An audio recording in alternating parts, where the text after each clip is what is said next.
ESPN fills your August with the hottest sports on television. Every weekend, see the biggest stars in tennis, including the long-awaited return of John McEnroe live as ESPN covers the major events leading up to the U.S. Open. Watch golf's greatest take aim at the final leg of the Grand Slam, the PGA Championship. ESPN's August means plenty of live auto racing, too. See the world's best stock car, Indy and Grand Prix drivers attack the track. For thoroughbred horsepower, there's live coverage of the Travers Stakes, the International Festival of Racing, and Harness Racing's Breeders' Crown Series. Wednesdays, ESPN delivers live Pro Bowl and Summer Tour action. And there's more. Baseball's Hall of Fame induction ceremonies, exclusive profiles of the America's Cup challengers, track and field's international Velt class meets, plus the season premiere of live Saturday night CFA football, featuring the nation's top college teams. It's the greatest August ever for sports fans, and it's here on ESPN. This bud's for all that you do. Carlos, I need 100 of these by Friday. My friend, I'm retired. My son is running the business now. Oh, let's see, what do you have here? Well, I want the... You know just where you're going. Now is your time for growing. It's your turn to deal now. You're at the wheel now. It's true, your pride is showing, cause you make America work, and this bud's for you. For everything you do, America calls on guys like you, cause you make America work, and this bud's for you. Here's to you. Beechwood Aged for that clean, crisp taste that makes Budweiser the king of beers. You make America work, and this bud's for you. This year, thousands of people who thought they bought a house paint that would last, and last, and last, will discover what they really got for their money. The wrong paint. Make sure you get the right paint. Durable Glidden Spread House Paint. A paint that really lasts. On sale now for a low price that won't. Glidden, your paint should be this good. Move out. Big Kids Wrangler jeans are on sale at Kmart. For every 2 pair you buy for $10 each, you get a $5 mail-in rebate back from Wrangler. For Wrangler jeans, shop Kmart and save. Kmart, America's favorite store. I've seen her here many times before, but I forgot all the right things to say. I'm too old to be smitten, besides it's not fitting for me to be looking his way. Mister, you're up. Can I help you, please? Big Mac, fries, and Coke, please.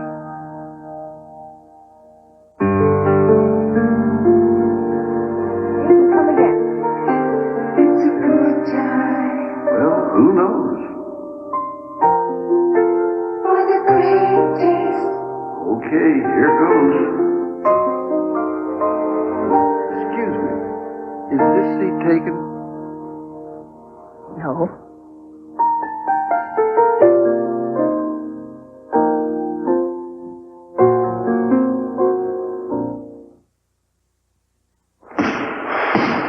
Winning's easy. Give 110%, expect 110%. From yourself, everyone, everything. Speed Stick deodorant gives 110%. That's its edge. Why? It has no alcohol, and alcohol evaporates. Speed Stick protection doesn't evaporate even after 24 hours. Glides on dry in just a few strokes. That's 110% protection. Speed Stick deodorant, the wide stick. That's your edge. By Menon. Just for the light of it. The smooth taste of it. Just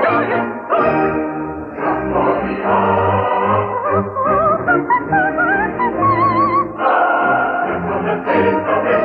From Coca-Cola.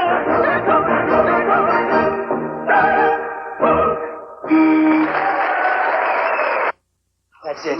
33 storm windows. Yeah, this shirt smells like we did 100. Your shirts? Daddy, your shirt smells. You hit the showers, I'll take your shirt. Wash it in Surf. Unlike detergents that just cover up odors, Surf actually removes both dirt and odors. Now that looks more like it. Smells more like it, too. Surf removes both the dirt and the odors. Some people diet with Diet Coke, some with Diet Pepsi, but some people go out of their way to diet with the great taste of Diet RC. Recently, Pizza Hut set out to find a new taste to delight the palates of pizza lovers. We didn't go to Rome or to Sicily, because here, in our own backyard, we discovered the rich taste and texture of whole wheat, the extraordinary ingredient in our new Golden Pan Pizza. Made with a whole wheat crust, a special blend of mozzarella and cheddar cheeses, and your choice of toppings. Introducing Golden Pan Pizza, a flavor that could only come from America. Lady Speed Stick's improved? Oh, it's terrific. Lady Speed Stick antiperspirant's improved with the most powerful wetness fighter available. With this job, I need the strength of a man's antiperspirant, Speed Stick. Lady Speed Stick is Speed Stick protection made for a woman, so it's gentle. I'd love a woman's antiperspirant that could keep me dry all day. New Lady Speed Stick glides on dry. Nothing fights wetness and odor better. Protects you like a man. And treats you like a woman. New Lady Speed Stick. By Menon. Dear Certs, I landed right on time for my Certs encounter. As soon as Barney told me that the new dispatcher took me off night flights, I couldn't wait to thank him. Face to face. Only Certs has lively fresh flavor and a glistening drop of Retsin to freshen your breath and keep it that way. Well, Certs, now I'm even happier about having my nights free. Certs and sugar-free Certs, just in case you're face to face. Due to advanced technology, this radio can play 31 hours longer than a year ago. Right. The difference is in the electronics. Wrong. The difference is in the batteries. The batteries? What kind you got in here? Energizers, the supercharged battery. 31 more hours? Yes, 31 more hours from one set of supercharged energizers. So that's what they mean by supercharged. Today, no battery in the world outlasts the supercharged energizer. Imagine being on location with ESPN at events from around the world, places you dream about. Now you can be there when ESPN takes you on World Tour. The next stop on the tour is the Kapalua International, and your chance to be there with us in Hawaii is your entry in the World Tour Sweepstakes. To enter, watch any of ESPN's golf events in August. Catch the World Tour winning slogan that will be announced during the events, write it on a card with your name and address, and mail to World Tour Sweepstakes, Post Office Box 1177, Ridgely, Maryland 21683. That's World Tour Sweepstakes, Post Office Box 1177, Ridgely, Maryland 21683.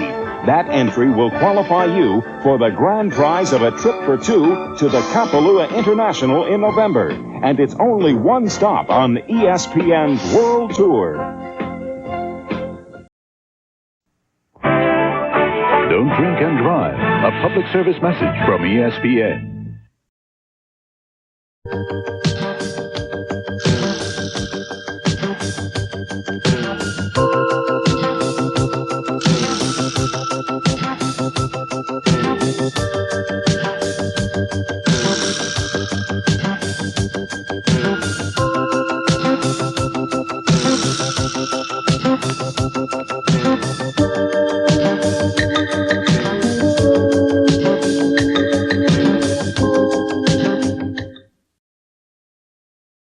This is ESPN, the Total Sports Network.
Mostly as soon as the fight starts, I'm in the dressing room, I'm coming towards.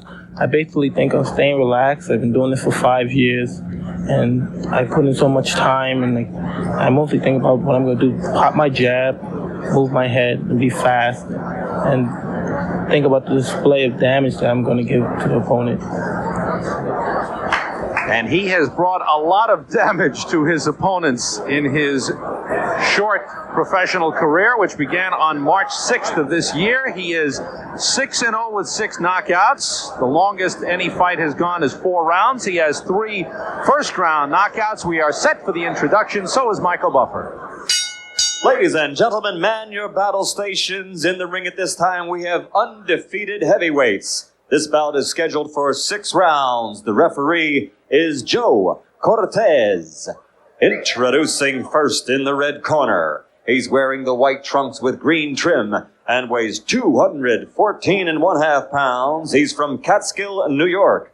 Undefeated in 6 consecutive bouts, all by knockout. Ladies and gentlemen, Mike Tyson. And his opponent in the blue corner. He's wearing the blue trunks with white trim and weighs 203.5 pounds from the Motor City, Detroit, Michigan. He is also undefeated in 3 consecutive bouts with a knockout victory to his credit.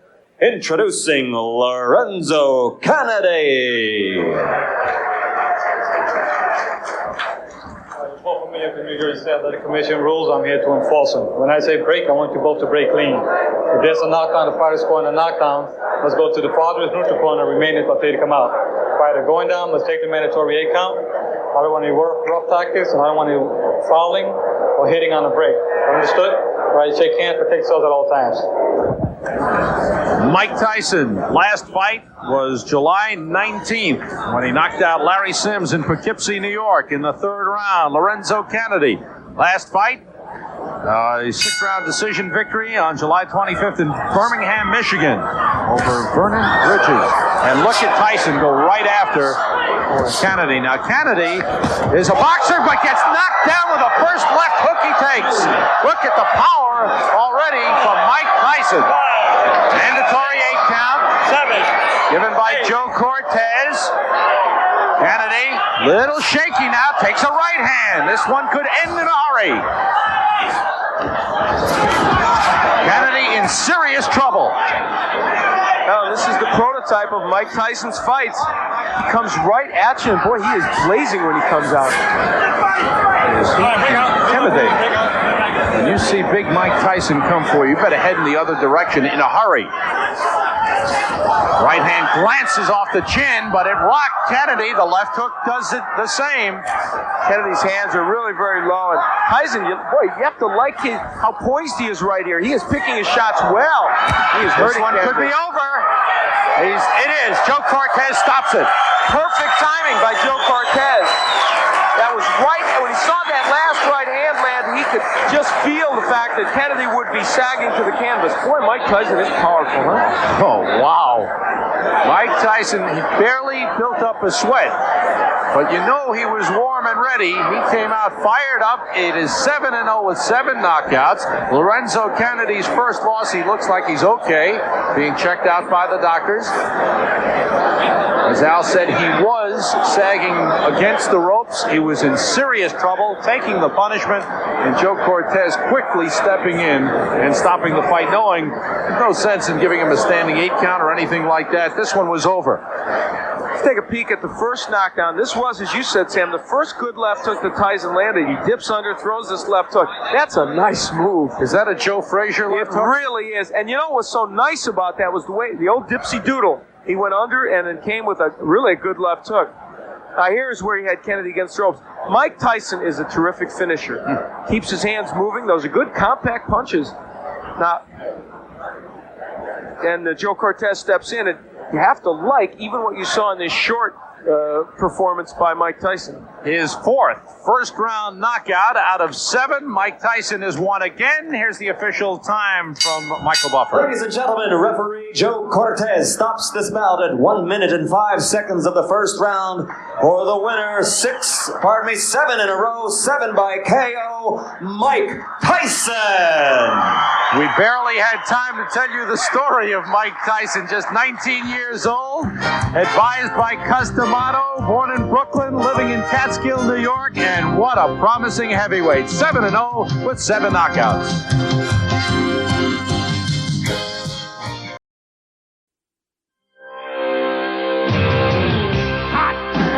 Summer in the city, back of my neck feeling dirty and ready. Feels so good, so good. Coming down, 7-Up, flashing on the fun, pouring cool and clear on everyone. 7-Up, feels so good. 7-Up, pure refreshment. Coming down, feels so good. 7-Up. Introducing Kodacolor VRG film. We're all moving to a different rhythm. Our hearts are beating to a different drum. That's what keeps the whole world spinning. And that's what makes the whole world fun. Don't you know we're all part of the color of life? The most accurate, realistic color in print film is here. New Kodacolor VRG. Color of life. Sure, your performance tires perform in perfect weather. But it's not a perfect world, is it? Introducing the Goodyear Eagle GT Plus 4, a dramatic advance in tire design that gives you great street performance in all kinds of weather, so you can take those turns, hit those brakes, and run down those highways, even when conditions are less than perfect. Look, you either have Goodyear Eagles, or you need them. Billy Martin may be back in Yankee pinstripe. The latest news. Oklahoma and Nebraska are tied at 21 with a minute remaining. Scores updated every 5 minutes. Jack Nicklaus has just won the Masters. The biggest stories, the fastest scores, just a phone call away all day, every day. ESPN Dial Sports, 1-900-976-1313. The numbers for scores, headlines, and ESPN program information. ESPN Dial Sports, 1-900-976-1313. This is ESPN, the Total Sports Network.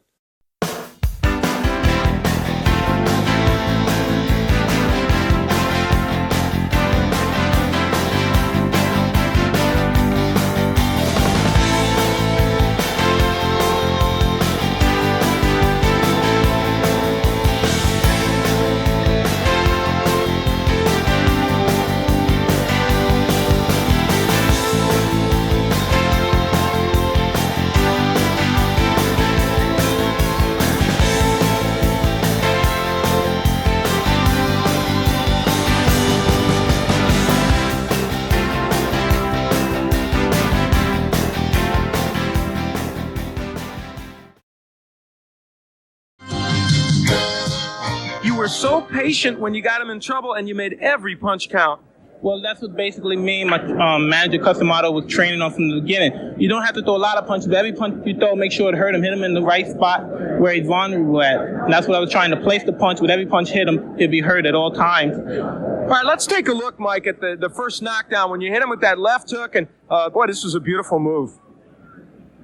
Whoa, perfect timing. Usually I hit somebody like that, it was a little bit off balance because I used to try to graze his chin. When you graze the chin, it's like a home run. You hit a home run, you don't even feel it. And that's the point that usually put him out permanently. Well, now you did that, a great dipsy doodle move. You ducked under his jab and then came up with that left hook, and it was outstanding. And I know that's one of many, many things you've been working on. And even in this fight, in the short time, we could see your punches were so short and compact, they look great. Well, as you know, I'm 19. And I'm just improving. That's not all I'm doing. There's a lot of other things that I could do very well. And as time comes and I'm learning in the learning stage as I am now, things are going as more and more as I like it to be. It's difficult, isn't it? At 19, you have progressed well, certainly, and you have all this power. It's tough to know who you should be fighting right now. You're fighting journeyman heavyweights as you come up, which is appropriate, but there must be the temptation, I would think, to think, I can fight a better guy quicker than maybe you ought to. Well, I'm good enough to fight some top fighters now. But until my manager, Jimmy Jacobs and Bill Caton and Customato decide I should fight one of them, then I'd be happy to go along and fight anybody. But at the moment, I have to go. I'm not a fighter that's out. I'm not a freelance agent to say, well, I want to fight him. I got to go by the rules. And you know how the business is. You got a boss, too. Okay, that's true. We all have bosses. Well, right now, you're the boss in this ring, that's for sure. Mike Tyson, a great performance.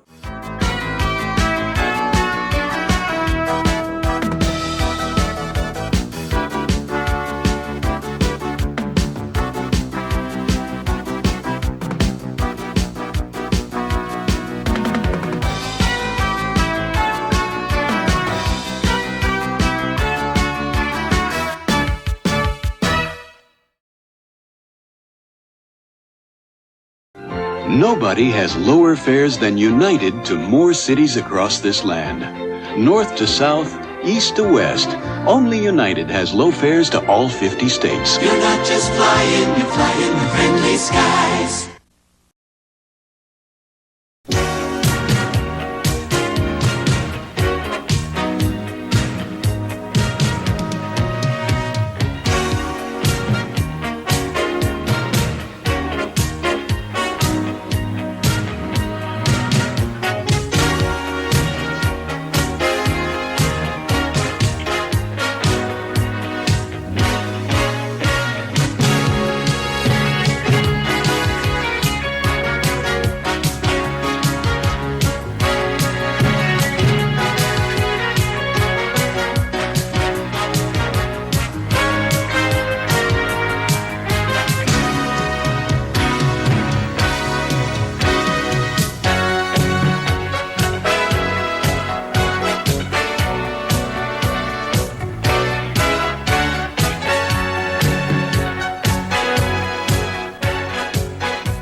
Hello, everyone, and welcome once again to Super Bouts, our look back at some of the top fights in recent boxing history. I'm Sam Rosen, along with the Prince of Pugilism, Al Bernstein. Today, we'll take you back to 1979, the battle for the welterweight championship between Sugar Ray Leonard and the champion Wilfred Benitez. Real good one, Al. Well, this is the first title match, of course, for Sugar Ray Leonard at the age of 23. Some people were wondering at that point if he was just a made-for-TV fighter. He had faced some good welterweights, but not the kind of competition that Wilfred Benitez could give him. Wilfred Benitez, the champion, had won the championship from Carlos Palomino in a 15-round decision earlier in 1979, and despite being 2 years younger than Sugar Ray Leonard, actually had a lot more ring experience. He brought 38 fights into this fight, and as you said, for someone 21, that is incredible. He is so slick, so clever, and even at that time was considered really a master technician in the ring. That was what Sugar Ray had to look out for. Would he be able to hit Wilfred Benitez? That was the key question. Looks to be a matchup of the speed of Sugar Ray Leonard and the craftiness of Wilfred Benitez. Well, I think this was highly anticipated because people knew this would not be total warfare, but a chess match throughout parts of the fight, and I think they knew that both these fighters had the kind of skills to make an excellent fight. Let's go to Caesars Palace in Las Vegas, and into the ring, the stare between Sugar Ray Leonard on the right, Wilfred Benitez, the welterweight champion, on the left. The anticipation growing at Caesars Palace. Let's get the introductions from Chuck Hull. The officials assigned by the Nevada State Athletic Commission for the next bout of the evening. The judges are Art Lurie, Harry Gibbs, and Ray Solis. The referee is Carlos Padilla. This is a 15-round contest for the WBC Welterweight Championship. Introducing in the blue corner, fighting out of Palmer Park, Maryland, undefeated in 25 professional fights, a very popular Sugar Ray Leonard.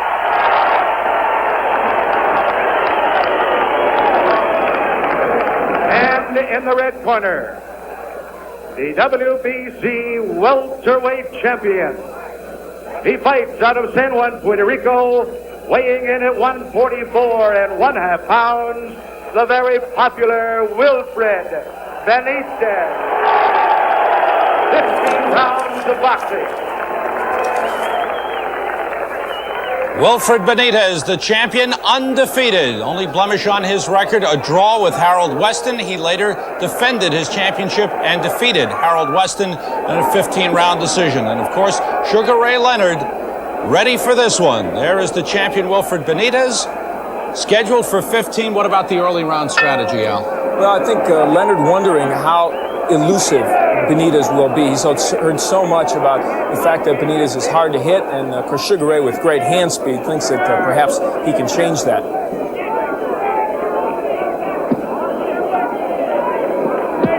The early feeling out process here. Both fighters have good jabs, though certainly Sugar Ray's would probably rate a slight edge over Benitez. Benitez more effective as a counterpuncher, so it'll be interesting to see if Ray takes the fight to him.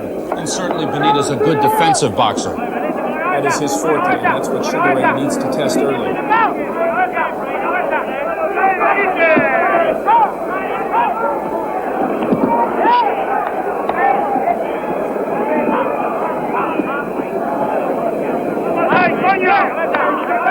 Indication early, the hand speed of Sugar Ray landed that good combination, and we can see early here what a chess match this fight is. I think you saw in that last movement, you see Sugar Ray throwing out that jab and pulling back.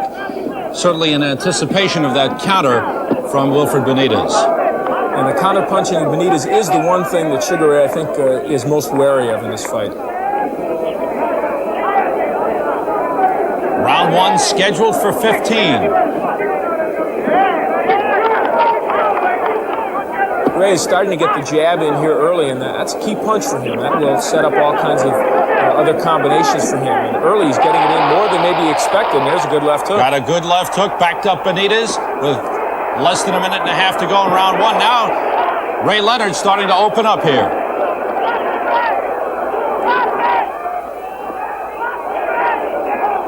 Sugar Ray very aggressive at this point. He is landing well, much better perhaps than he might have expected early in the fight against Benitez. But Benitez slipping a lot of those punches. His punches not landing flush.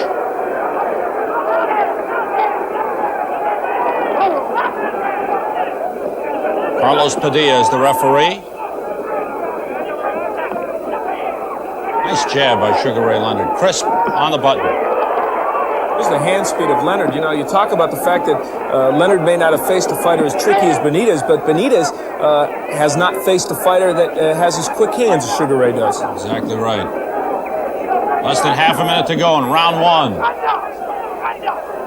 Good start for the challenger, Sugar Ray Leonard.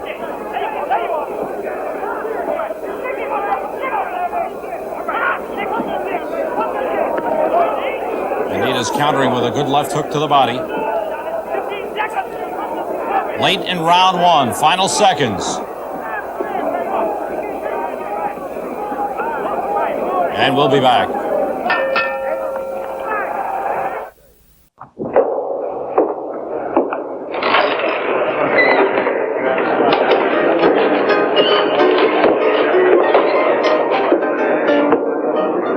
The Old West. Not much left anymore. Just a few crumbling buildings, dusty mementos, and legends. Lots of legends, though not all of them square with the facts. That's why Time Life Books got on the trail of the Old West. Good thing, too. They rescued photographs you didn't know existed. Put it all down while you could still get the straight story about people. Like these two sons of a Baptist minister. They staged the first daylight bank robbery in U.S. history. Frank and Jesse James. Here's Clay Allison. Called himself a shootist. Hair-triggered Bat Masterson, who wound up a New York sports writer. And what kind of lady was wanted for horse stealing and bootlegging? That was no lady. That was Belle Starr. John Wesley Hardin. Before the Texas Rangers caught up with him, he shot 44 men. One of them just for snoring too loud. And that's in your first book alone, The Gunfighters. A big, handsome volume with a look and feel of hand-tool leather. Take 10 days to look it over. No obligation. Return it, and you can forget the Old West. Or keep it and pay just $12.95 plus shipping and handling. About every other month, you'll get another volume for the same free once-over. The Great Chiefs, the Gamblers, the 49ers. Keep those you won't. Cancel any time. There's an extra reward for fast action. This poster. The hardware that made men equal on the frontier. Yours free just for examining the gunfighters. A phone call is all it takes. The Old West. You still find it in Time Life Books. To get your first book for a 10-day examination, call 1-800-453-1400, 1-800-453-1400, or write the Old West, Time and Life Building, Chicago, Illinois, 60611. Again, the number to call is toll-free. 1-800-453-1400. Call now. Getting set for round 2 of the scheduled 15-round bout for the WBC Welterweight Championship. Sugar Ray Leonard in the white trunks. Wilfred Benitez, the champion, in the blue trunks. At Caesars Palace in Las Vegas. In a fairly quiet first round, Al, but I thought Sugar Ray took it. Well, he showed, I think, the hand speed that we knew he had coming into this fight, and that was, I think, the key difference in round 1. And Wilfred looks a little tight early in this fight. Leonard, after a cautious start, came on in that first round, opened up with a couple of flurries and combinations. The Leonard jab working so well in this fight, and that's been the key to his early successes so far. Benitez really hasn't opened up yet. 1979, a very busy year for Sugar Ray Leonard. This was his 9th bout.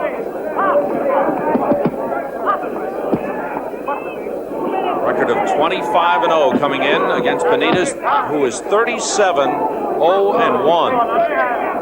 Benitez coming in here as a double champion already, beating Antonio Cervantes for the junior welterweight title, and then, of course, as you mentioned, beating Palomino for the welterweight title. Second title defense for Wilfred Benitez, having defended successfully against Harold Weston. And now going up against the great Olympic champion, Sugar Ray Leonard. Both fighters very cautious, as you said, in this round, using almost exclusively the jab. Neither fighter wants to open up because they are concerned about the counterpunching of the other. You saw Benitez countering with the left hook.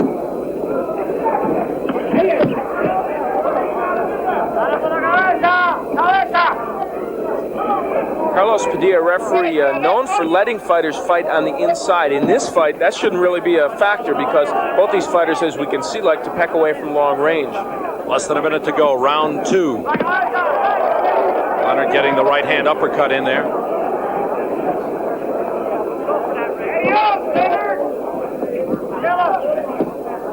I'll tell you, there's a look of respect in the eyes of both fighters. I was just thinking that as I watched this. Both fighters know that the other man has the hand speed and the counterpunching ability to hurt him if he makes a mistake. So neither fighter wants to make that mistake right now. Clock winding down on round 2, and that Sugar Ray Leonard jab looking sharp again.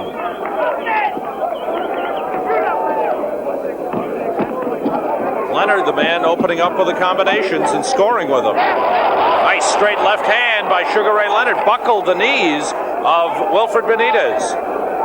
Final seconds of round 2.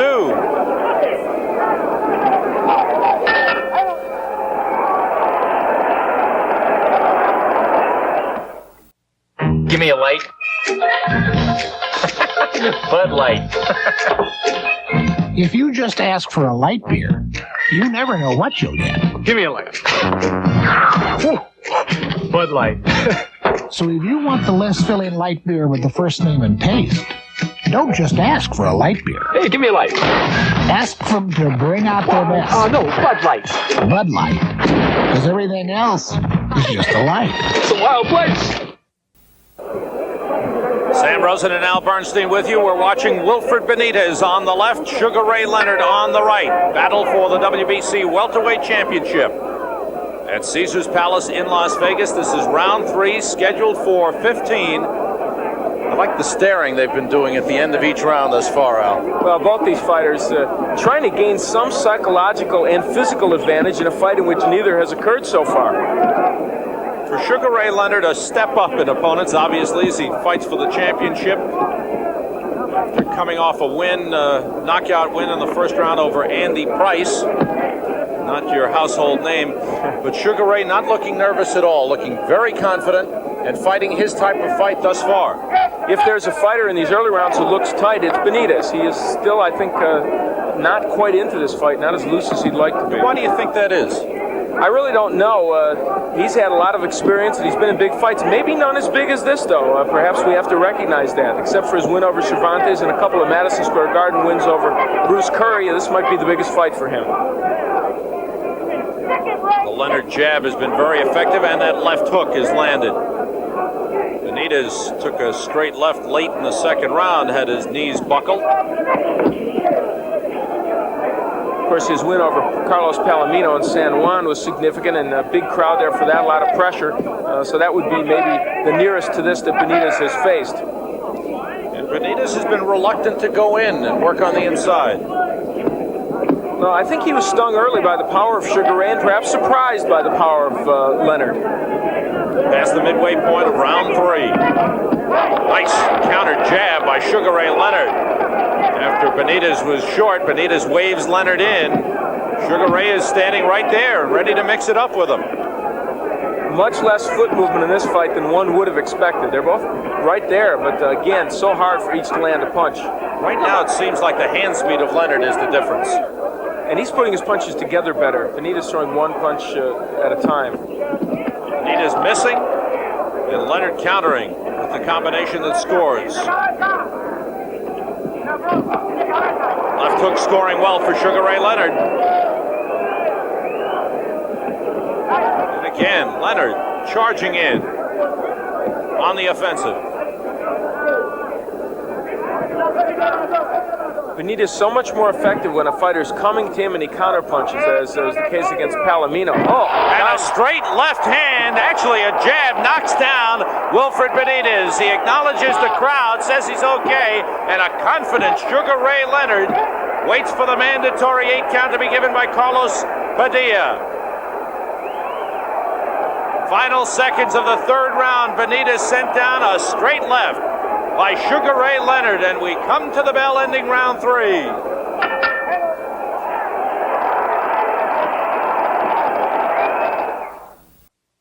Every week, one publication, only one, shows you hundreds of the best jobs open all across the country. From every regional edition of the Wall Street Journal, jobs in every field, in top companies at $25,000 a year, up to $250,000. This is the one, the National Business Employment Weekly. Every week, one publication, only one.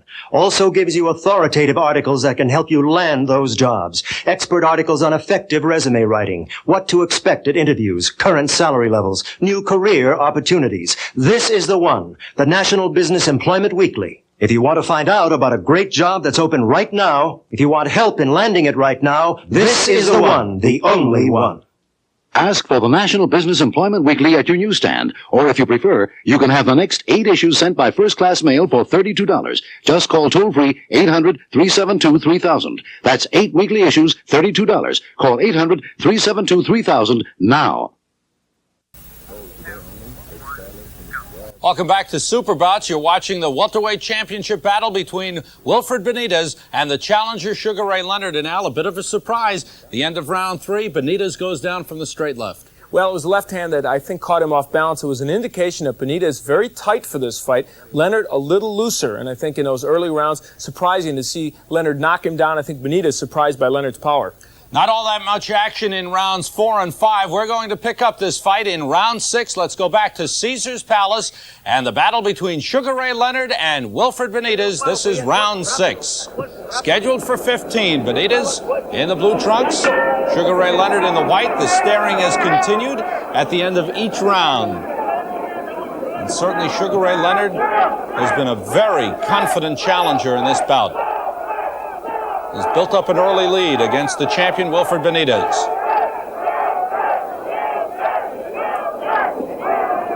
The jab of Leonard continues to bother Wilfred Benitez, and I think it's a punch that Wilfred thought he would slip a little bit more, but it's getting home for Sugar Ray. The question I have, Al, is will Benitez become more aggressive as he senses that Leonard is building up a lead, and I think he has to sense that.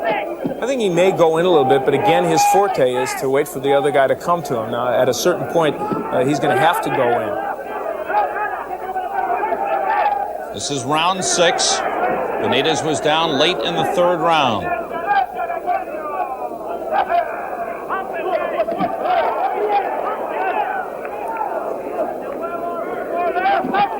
Benitez a little short with the left-right. Wilfred lunging a little bit with some of those punches. An indication he's not used to coming forward and chasing somebody. Even though Leonard's not running from him, the height and reach advantage for Leonard being used effectively right now. And Leonard very quick. Good hand speed, good foot speed. These two fighters are really mirror images of each other in a lot of ways.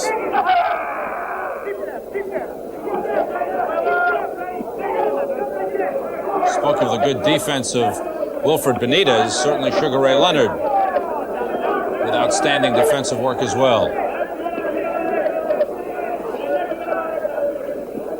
This round they're mostly exchanging jabs, and really about 80% of them have missed.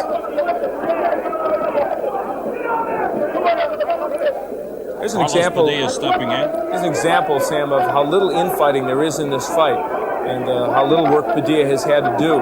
Does that surprise you at all? I thought Benitez might work more on the inside. He actually is a pretty good inside fighter and works to the body well, and he has done little body work in this fight. I'm definitely surprised at that. You would think that he would be working Sugar Ray's body a little bit more, but he really can't get there to work it. Carlos Padilla steps in with a caution for the fighters as the heads came together. An unintentional butt on the part of both fighters, the heads coming together and blood coming down the forehead now of Wilfred Benitez, and Carlos Padilla stopping time. And you see the blood trickling down, getting into the right eye and into the mouth of Wilfred Benitez, and they will have to work on that between rounds. Doesn't look like Sugar Ray Leonard has been cut. Benitez with a cut on the forehead from the butt. And you can see Benitez, sensing some urgency, decides he better go to work here, and so they slug it out. The end of round 6. And they will work on that cut on the forehead of Benitez in his corner. Those are tough cuts to stop also. Cuts in the forehead, very difficult for cut men to work on. And of course, the blood, as you said, can drip into the eye. Benitez looks to be okay, looks confident, smiling in his corner. You see the work being done, mostly pressure applied at this point. That's about all you can do with a cut in that location. And the vision problem it could create for Benitez is really an important one. We'll take a look at the clash of heads here, and I believe it was unintentional. They both came together, clear view of it. Almost surprised that one of the fighters didn't go down. That was a tremendous collision. And fortunate for that man, Sugar Ray Leonard, that he didn't suffer a cut from that clash of heads. I think he was knocked a little bit woozy for a moment. Then he collected his senses, and it was Benitez that referee Carlos Padilla looked at because of that cut. This is round 7, scheduled for 15. Benitez is starting to use the left hook more. It's a good punch in his arsenal, and we haven't seen it much in this fight. That last round, when he got aggressive, Sugar Ray countered very well. You get the feeling that these fighters have those kinds of flurries in them. It's just that one has to initiate the action to make it happen. Sugar Ray Leonard coming into this fight with a record of 25-0, 16 knockouts.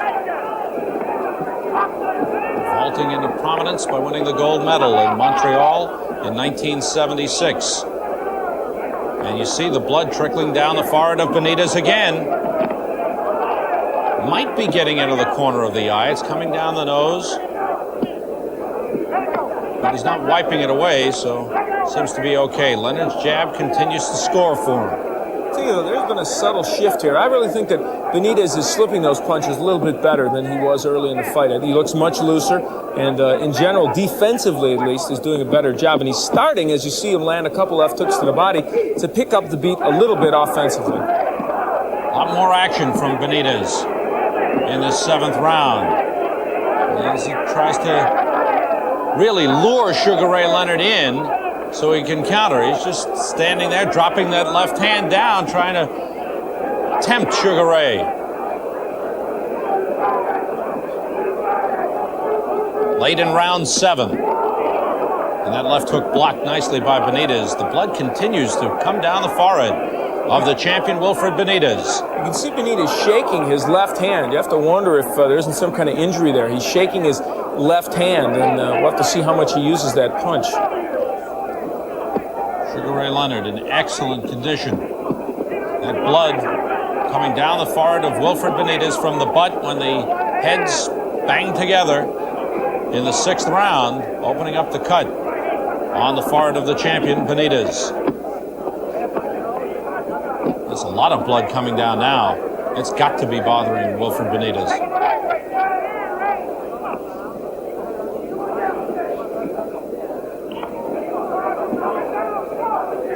And Benitez has slowed down. After a quick start to the round, he's slowed down late in round 7.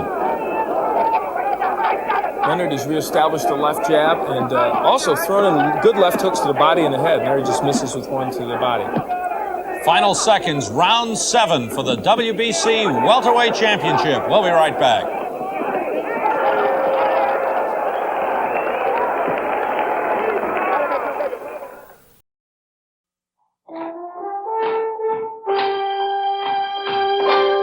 Strength, pride, tradition.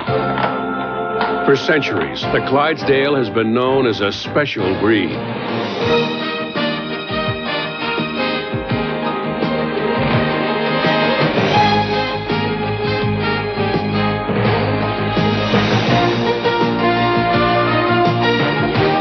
Today, the Clydesdales symbolize Budweiser's dedication to quality, superior ingredients, exclusive beechwood aging, for a distinctively clean, crisp taste you find only in the king of beers. Dedication to quality. You know what it means because it shows in everything you do.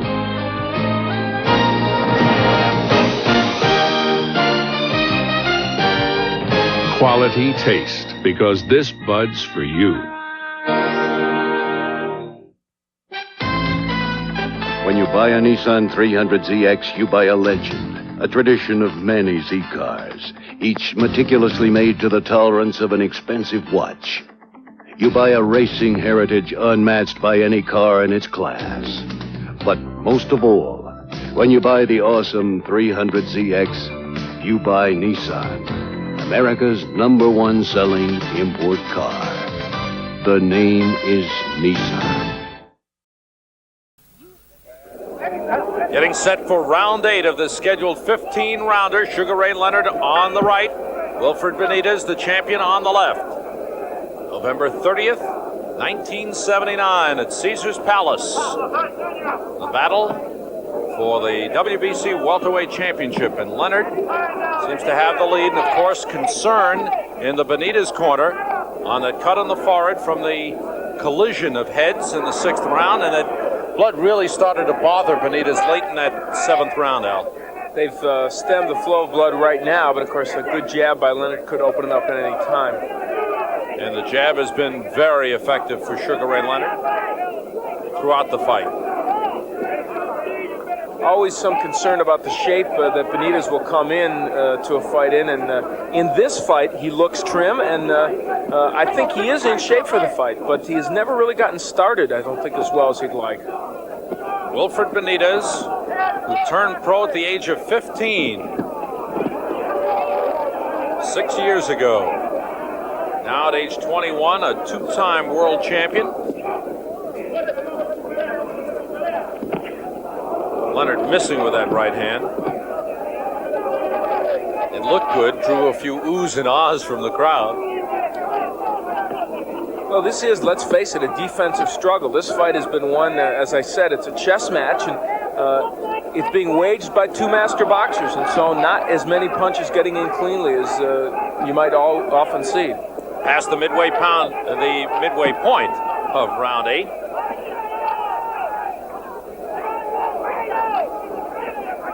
Benitez has really not opened up in this fight. Just a few flurries. The best ones seem to come late in round 6. After the collision of heads. And that cut, trickling blood right now, but it's been kept under control. They've done a good job in Benitez's corner. Very little foot movement by either fighter. They've both been right there And one of the reasons why nobody has taken a lot of punishment is the defensive skills. Normally, if two fighters are that close, you're going to have a lot of punches landing. Good body work by Benitez. That's what he really has not done much of in this fight. And as I pointed out, he's an excellent body puncher. Benitez won his first championship at age 17 and a half, the youngest champion in history, when he won the junior welterweight title on March 6th of 1976. Won a 15-round decision over Antonio Cervantes. Unbelievable. Yeah, he was really a wonder kind, and people wondered how many titles he could indeed win. And tonight, of course, trying to hang on to that welterweight crown. Right now, Sugar Ray Leonard doing a good job of building up points as we come to the end of round 8.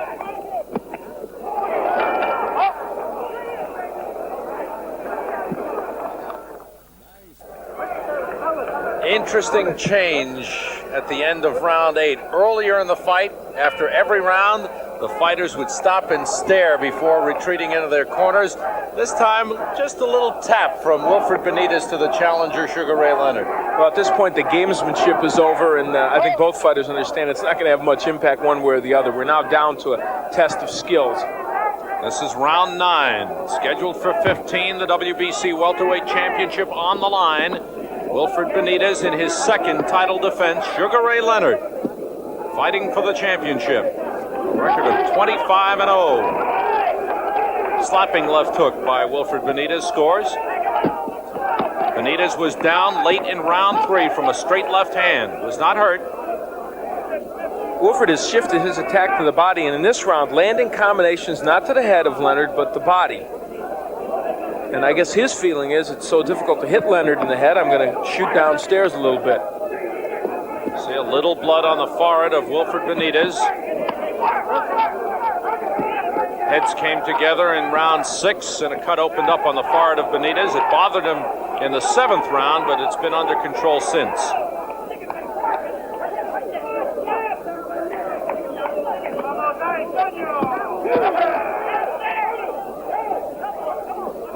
Could you ever remember seeing a fight where fighters are at this distance from each other and not landing very often? It really is a testimony to how well these fighters slip punches. Yes. Good right hand and a left hook by Benitez there. I think the thing that has most surprised me has been the lack of inside work by Benitez. When he gets there and can work those combinations to the body, it's been effective for him. And Sugar Ray goes downstairs with his own left hook. Right hand scoring for Leonard. Benitez coming through with a couple of right hands. Now Benitez picking up the action and scores with a right hand. And Leonard tying up the champion. Probably the best exchange of the fight. An exchange of left hooks. Leonard tries to go to the body.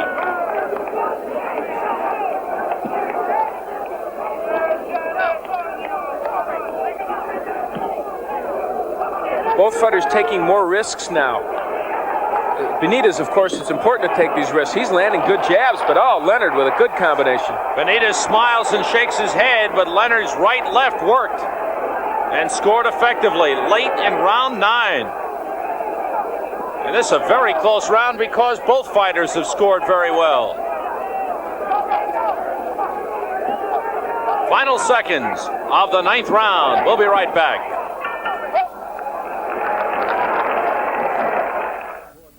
McDonald's knows that when you use the best cuts of chicken, you get the best nuggets. McNuggets come from plump, tender breast or thigh, cooked golden brown in 100% vegetable shortening and served with a selection of 4 delicious sauces. Did you know we did all this for your McNuggets? My compliments to the chef. At McDonald's, we know that when you use the best cuts of chicken, you get the best nuggets. McDonald's Chicken McNuggets. The look. Eurosport. The wedge shape. Eurosport. The available Eagle GTs on cast aluminum wheels. Eurosport. The feel. The optional multi-port fuel-injected V6. The sport suspension controlling the curves. The celebrity Eurosport. The price? Now you can move into more car than you ever expected. and get 5.9 annual percentage rate GMAC financing. Length of finance contract is limited. Celebrity Eurosport. There's just one place you need to go for all the names and games making sports news. ESPN Sports Center. 3 times every day, Chris Berman, Gail Gardner, and Greg Gumbel bring you the latest scores, the hottest trades, and the top plays from the world of sports. Sports Center takes you on the road with live remotes from major events like baseball's All-Star Game and the U.S. Olympic Festival. Sports Center, your total source for sports. Only on the Total Sports Network, ESPN. Sam Rosen and Al Bernstein, you're watching Super Bouts. This is the battle for the welterweight championship. Sugar Ray Leonard, the challenger. Wilfred Benitez, the champion. The fight at Caesars Palace in Las Vegas. This is round 10, scheduled for 15. How'd you score that 9th round? Very close round. Well, I would have given it to Benitez because of by a very, very narrow margin. I thought he did perhaps the more effective work, but Leonard landed on good combinations as well. That's typical of portions of this fight. I think Leonard, you'd have to feel Leonard's ahead at this point, but as you see the left hook land from Benitez, he has closed the gap here in the last couple rounds, and he is certainly landing more often.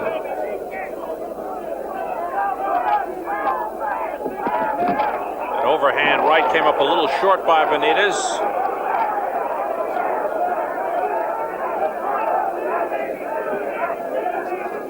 Slow start to this fight by the champion, Wilfred Benitez. He has started to pick up the action in the last couple of rounds. Sugar Ray now switching his attack to the body, and there's the combination punching from Benitez, which has been absent during a lot of this fight. Against Carlos Palomino, when he won the welterweight title, Benitez showed tremendous hand speed and good combinations, but in that fight, he laid against the ropes, counterpunching against Palomino. He's been in the center of the ring tonight against Sugar Ray. This is the 9th fight of 1979 for Sugar Ray Leonard. 3rd fight of the year for Wilfred Benitez. He won the championship in January over Carlos Palomino in a 15-round decision. And then defended March 25th against Harold Weston. Both those fights in San Juan. Blood trickling down the forehead of Benitez as he moves in and works the body on Leonard. And there Benitez doubled up with the left hook, something he's not done often in this fight. Nice move by Leonard, and then gives us the old bolo action.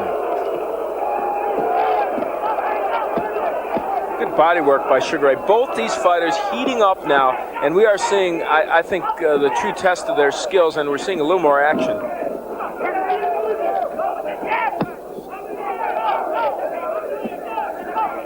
Very little dancing on the part of Sugar Ray Leonard, but the movement has been short but effective. And there's a good example of it. A little walk to the right to give Benitez a different look, and then tries to hit him from a different angle. Late in round 10.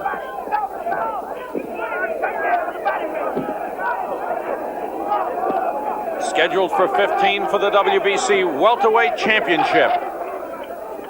And we come to the bell.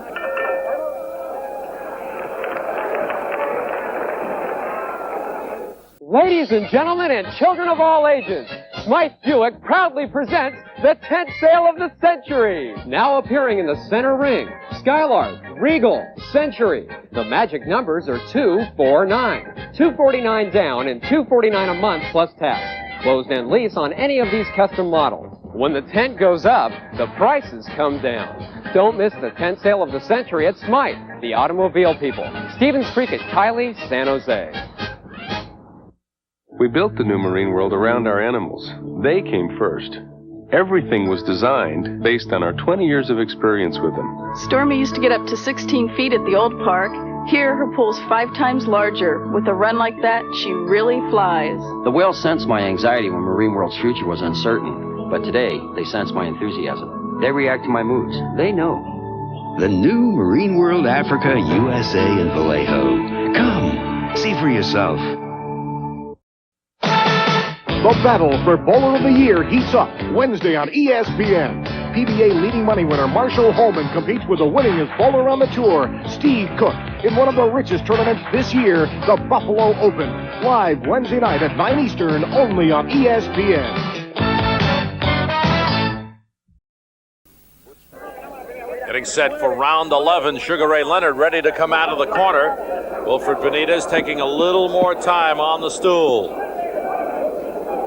I've got Sugar Ray ahead in this fight, but I think Benitez may be closing the gap the last couple of rounds. He's fought well in the last couple of rounds, and I think the key to it from Benitez's standpoint is he has taken more risks. He's tried to get inside, double up with his punches, and work the body. Oh, big right by Leonard. Pretty combination. Came behind that left hand with the right.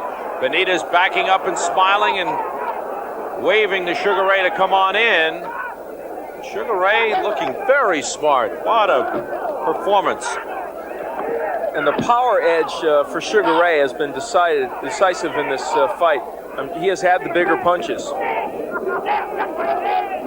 you talked about at the Open, Al, about Sugar Ray Leonard and whether TV had made him the fighter he is. No, he has made himself the fighter he is. And this performance a good indication of it. He's an excellent boxer, and whatever exposure he may get, it's because he has skills to back it up. Outstanding performance as he concludes 3 years as a pro against the 6-year veteran, Wilfred Benitez.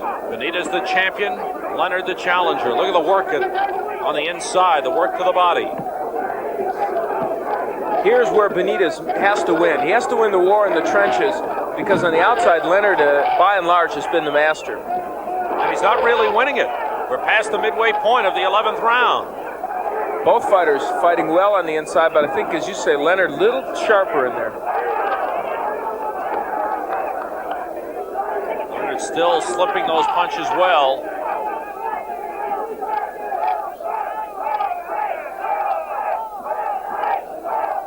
Benitez a little cautious to make his move. The left hand seemed to shake Benitez a little bit, and when Sugar Ray realized it, then he came on in behind it, and here he comes, opening up here in the 11th round. Benitez backed up, and Leonard opening up, measuring his man, scoring with the left hook.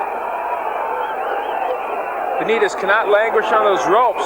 Leonard pick him apart, but that's where Benitez can counterpunch from. Let's see if he can do it against Leonard. Leonard working the body effectively. Benitez just tapping back, really, to back Leonard off, but Benitez not moving off the ropes. Most of Benitez punches missing. Less than 30 seconds to go in the 11th round. A real good round for Sugar Ray Leonard. Try to wind up and knock out Wilfred Benitez with one punch. This is the posture against the ropes from which he devastated Palomino and Harold Weston, but not working as well against Sugar Ray. Short left hook scores for Benitez. Little flurry lands for Benitez. Final seconds of the 11th round.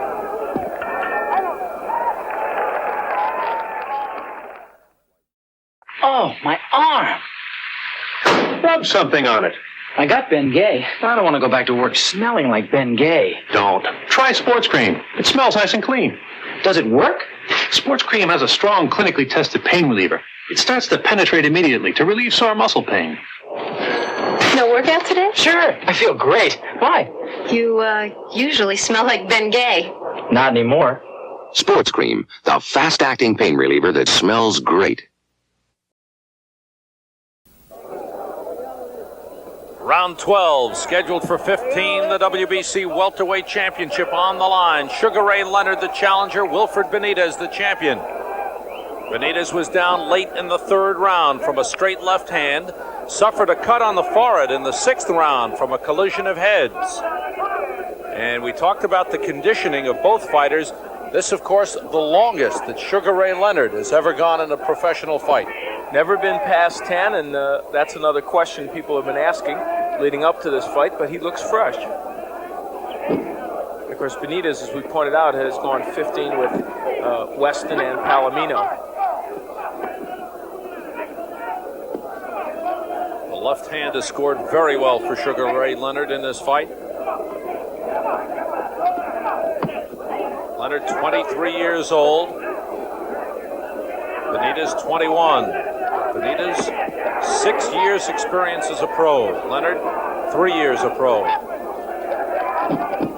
This combination by Benitez, and scored well with a left hook. Benitez has been more effective since about the 5th or 6th round when he really started using that left hook more, and that's a good punch for him. Carlos Padilla, the referee. Leonard getting a left hook in there that scored.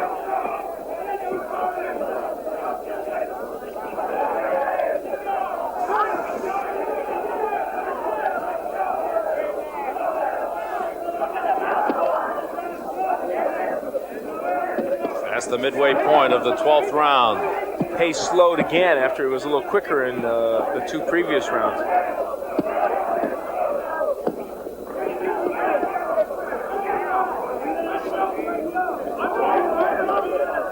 Benitez staying out in the middle of the ring in this round as opposed to the previous round when he was backed up against the ropes.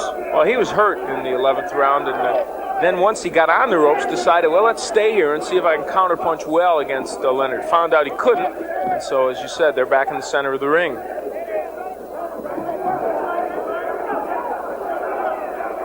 that cut on the forehead of Wilfred Benitez has not bothered him the last few rounds. They've done an excellent job in his corner. Real sharp collision of heads in the 6th round. Leonard just wobbled momentarily. Benitez came away with a bad cut that bothered him in the 7th round. Very quiet 12th round here in this 15-rounder at Caesars Palace in Las Vegas. Right hand by Wilfred Benitez scores. Final seconds of the 12th round, and we'll be back in just a moment.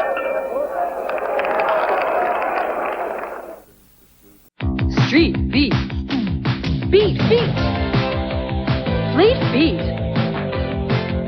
No matter how you treat your feet, Dr. Scholl's makes you feel like dancing with Dr. Scholl's foot powders that soothe, foot sprays that deodorize, athletes' foot products that cure. Funky feet. Funky feet. Dr. Scholl's has all kinds of comfort for all kinds of feet right here. Dr. Scholl's makes you feel like dancing. We wouldn't be surprised if next to the word value in the dictionary there was a picture of the new 87 Nissan Stanza. Sure, Stanza's a family car, but it's totally redesigned with luxury features, cruise control, stereo, power windows, all standard. 87 Stanza. Compare all Stanza comes with, and you'll be amazed at what it goes for. The name is Nissan, America's #1 selling import car. Getting set for round 13. Sam Rosen and Al Bernstein bringing you Super Bouts, the WBC Welterweight Championship on the line. The champion Wilfred Benitez in the blue, the challenger Sugar Ray Leonard in the white.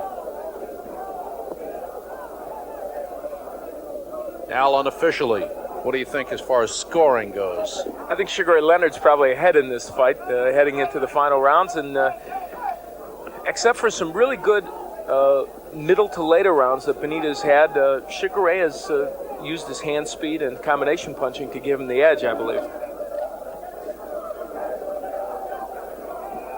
Benitez has shown flashes. Good combination by Sugar Ray Leonard, the left hook scoring. Benitez has shown flashes at times, but he's never really sustained an attack and never been able to hurt Sugar Ray Leonard. He's not been comfortable in the center of the ring with Sugar Ray. The reach and the hand speed of Sugar Ray has given him lots of problems. Good straight left hand by Leonard. Now there, Benitez wants to lure Leonard in while he's on the ropes, and look at how wary Sugar Ray is of that. He remembers what happened to Palomino and Harold Weston. Sugar Ray being very cautious and trying to draw Benitez back into the middle of the ring. Benitez waving Sugar Ray Leonard toward the ropes. Let's see whose will win out here.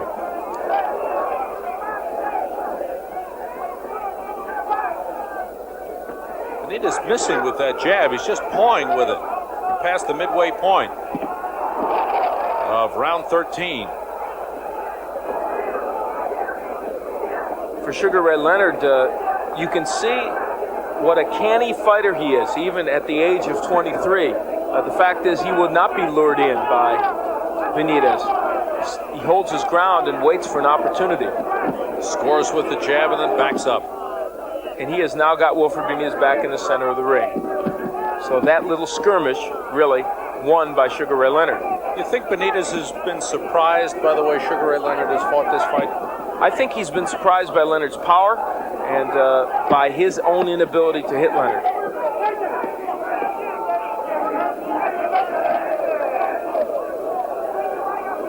I'm sure Sugar Ray has found Benitez even more elusive than he thought, too. He has really not landed that many solid shots, but more than Benitez. Half a minute to go in the 13th round. Short combination for Sugar Ray Leonard. Left hook works. It's been the best punch for Sugar Ray in this fight.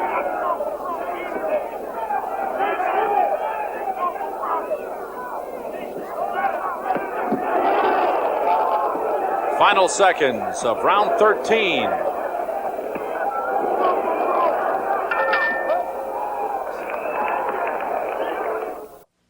This Bud's for everyone who keeps things rolling on the mighty Mississippi. Breakaway bars, please respond. Let's get him. Listen, tonight the Golden, we're right below here and we on our way out. I'll come around to the port side and bumper there.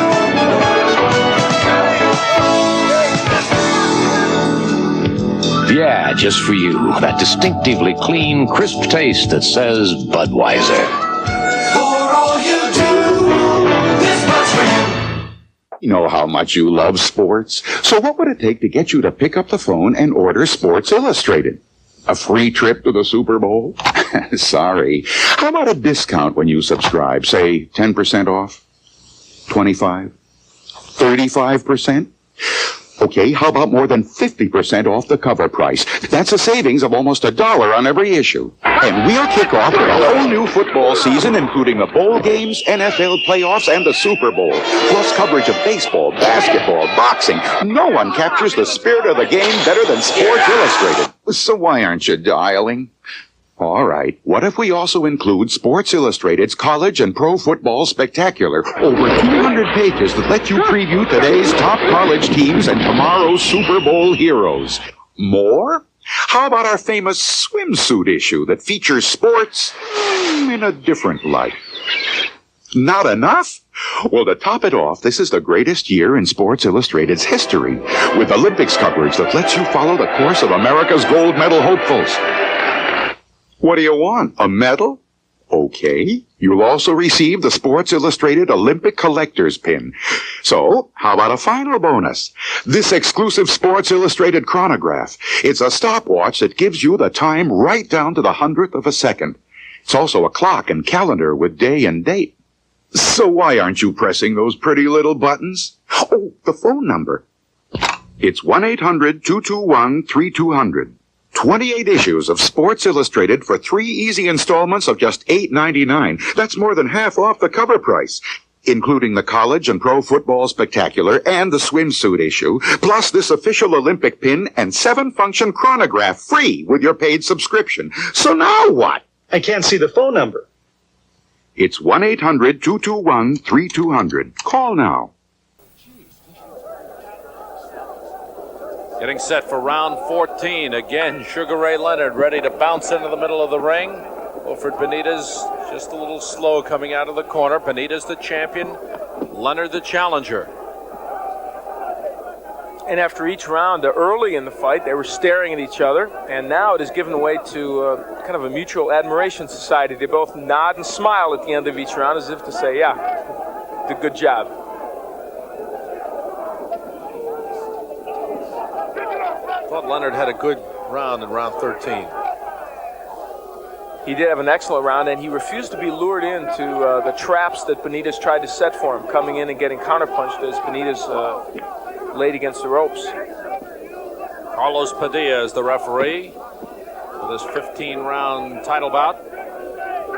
Toward the end of the round, Benitez in the last round landed a good kind of left hook uppercut, and it's a punch he's tried to use throughout, but that was the first good one that landed.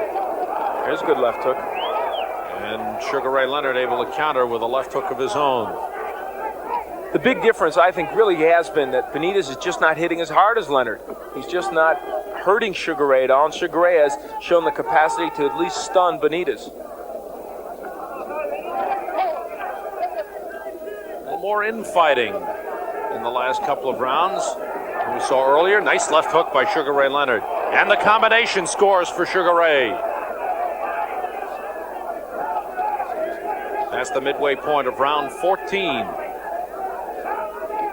Leonard touching the forehead, looking for blood. That could be blood from the cut on the forehead of Wilfred Benitez. Which is still occasionally trickling some blood, but it hasn't been the problem in terms of his vision that we thought it might earlier in the fight. Both fighters have abandoned their body work in the last couple of rounds, not as much as they had in the middle rounds. Benitez back up against the ropes and working well off the ropes this time. That time he landed a good left hand. Sugar Ray kind of forgot and came plowing in.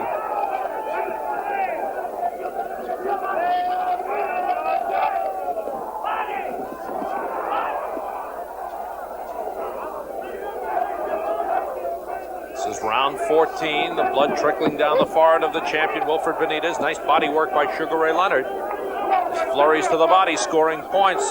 Less than half a minute to go in the 14th round. Sugar Ray has paced himself very well. And still looks strong. And of course, as we said, this is the longest he has ever been.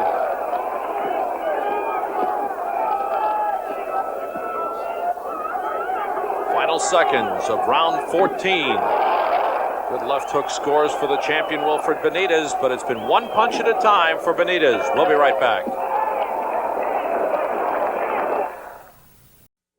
Hi, this is Jerry Lewis for the Muscular Dystrophy Association. And these are some of my kids visiting the world-famous Budweiser Clydesdales. This year, once again, Anheuser-Busch is pledging over $2 million to muscular dystrophy. So look for these displays wherever you buy Bud and Bud Light. It's your chance to join the fight against muscular dystrophy. And thank you from all of my kids.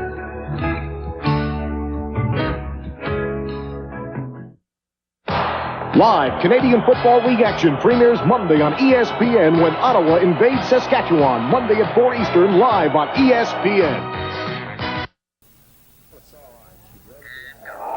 Set for round 15, the final round of this championship bout. Wilfred Benitez, the title on the line. Sugar Ray Leonard, the challenger. Benitez was down in round 3. And though it's a fairly close fight, Al, I think Sugar Ray Leonard has a big enough lead to the point where Benitez may need a knockout to retain the title. I think that's a reasonable statement. Sugar Ray has used his hand speed and his better power, I think, throughout in this fight to gain the advantage. Good combination work by Sugar Ray Leonard as he comes out aggressively here in the 15th round. For Benitez, some risks need to be taken. He did earlier in the fight, and in rounds 10 and 11, and to an extent in round 12, and it paid some dividends for him. Some very effective body work by Sugar Ray Leonard in this fight. He too shifted his attack downstairs when he realized that Benitez was not all that easy to hit to the head. Again, you see the work to the body by both fighters. Benitez has had his moments, but brief in this fight, where he's looked like the champion he is. And, you know, Sam, this battle on the inside, the one that I think Benitez needed to win, has not really gone his way. He's done some effective work in there, but Sugar Ray has more than held his own. Good hand speed on the part of Sugar Ray Leonard throughout the fight. Benitez very tough now. Good left hook by Wilfred Benitez. The champion going hard now as we're past the midway point in round 15. Those two good left hooks, an example, they had no real impact on Sugar Ray. Two excellent punches, and Ray wasn't moved. The blood on the forehead of Wilfred Benitez from a collision of heads in the 6th round. But his corner has done a good work, and you see tremendous work to the body by Sugar Ray Leonard as he keeps up a constant attack on Wilfred Benitez. Great pressure by Leonard, who has paced himself well in this fight.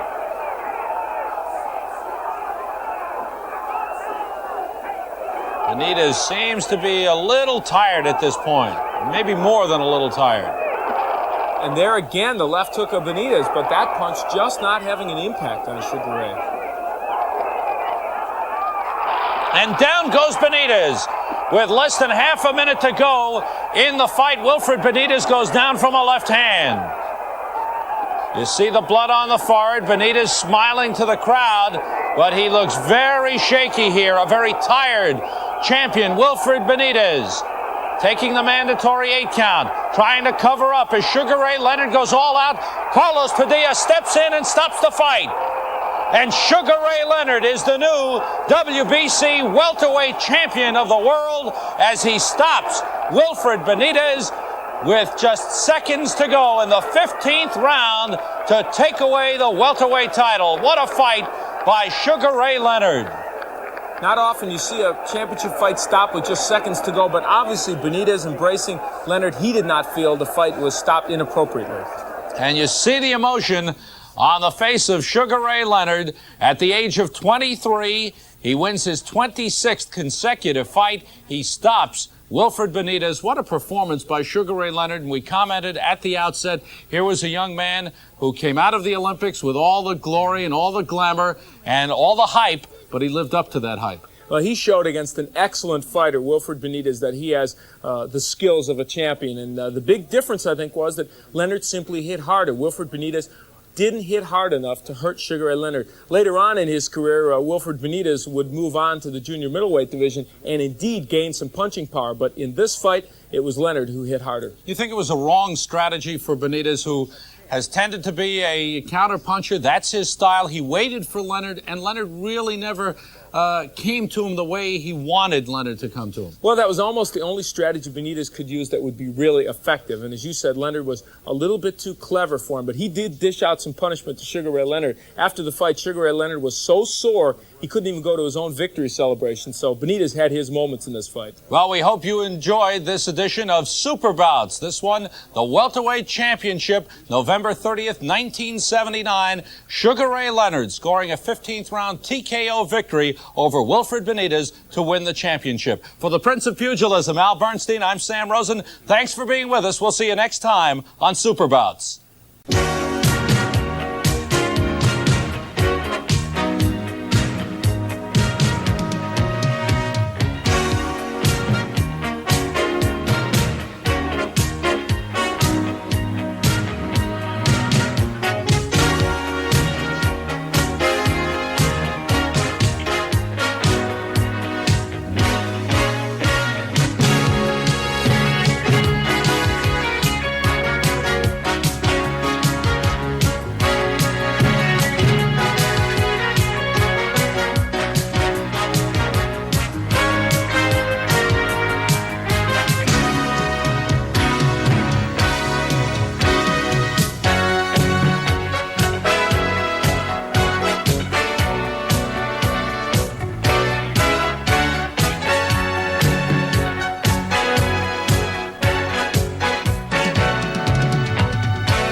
Nobody has lower fares than United to more cities across this land.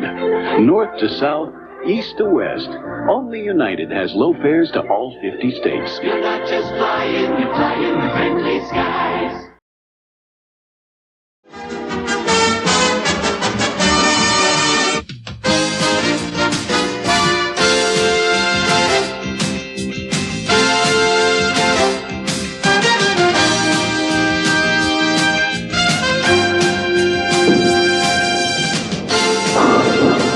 ESPN, the Total Sports Network, and the Professional Bowlers Association tonight brings you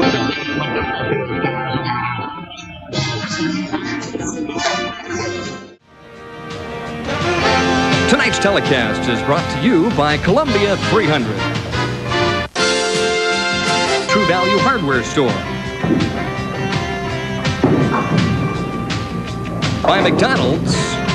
It's a good time for the great taste of McDonald's. And preview previewing tonight's top 5 finalists here at the Showboat Hotel and Casino Bowling Center. In the number 5 slot is Ricky Sajak and also Mats Carlson. Those two guys are very straight, but they hit the pocket. They'll match up against a couple of veteran strokers in George Pappas and Gary Dickinson. The winner of that match will then advance to tough Ernie Schlegel and left-hander Hugh Miller. Bowling out of the number 2 slot, a pair of fine left-handers, Joe Salvemini and John Gant. And then, of course, the top seeds, defending champions Mike Albee and also Steve Cook. Good evening, everybody. I'm Denny Schreiner. Welcome back to the Showboat Bowling Center, where for the 6th consecutive year, the Showboat Bowling Center will be hosting the $130,000 Showboat PBA Doubles Classic. 10 outstanding players will comprise the top 5 teams, and the pros will be shooting for $25,000 in first-place prize money.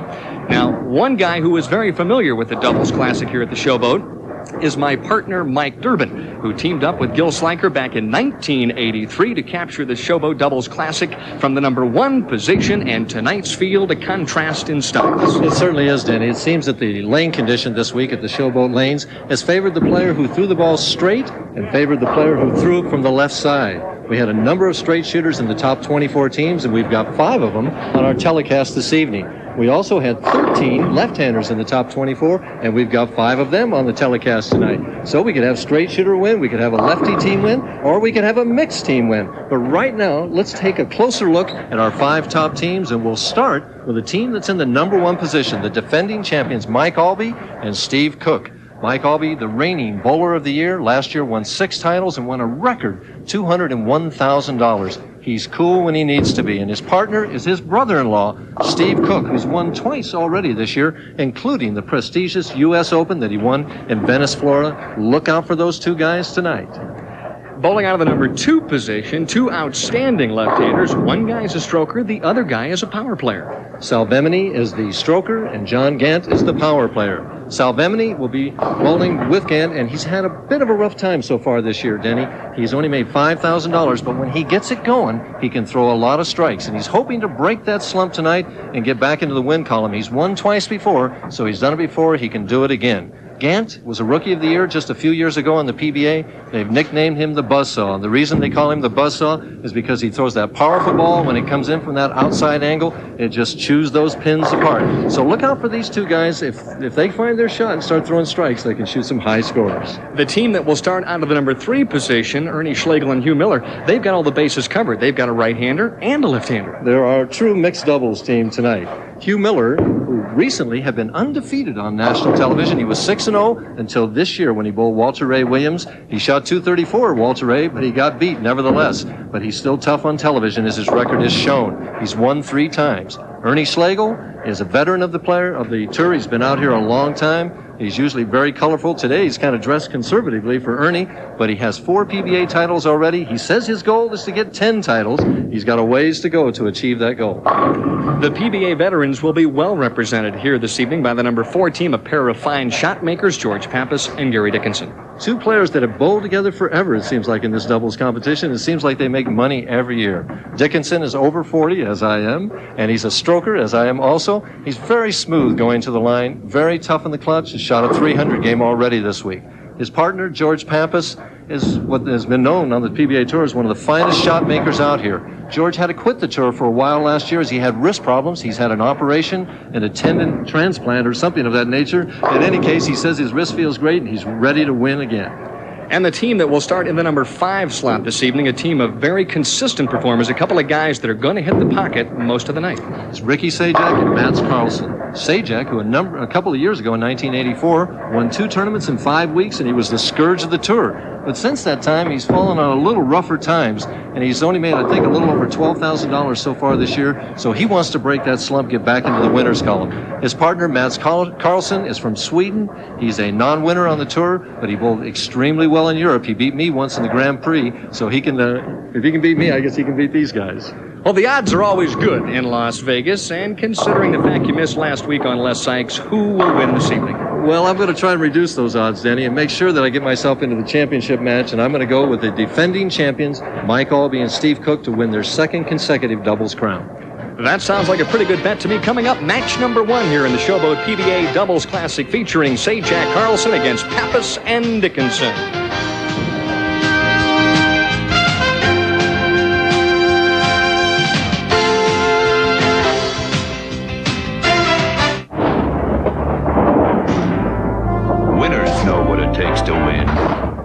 game, it takes more control, more power, more precision, more curve. One ball has it all. One ball dominates winning on the Pro Tour.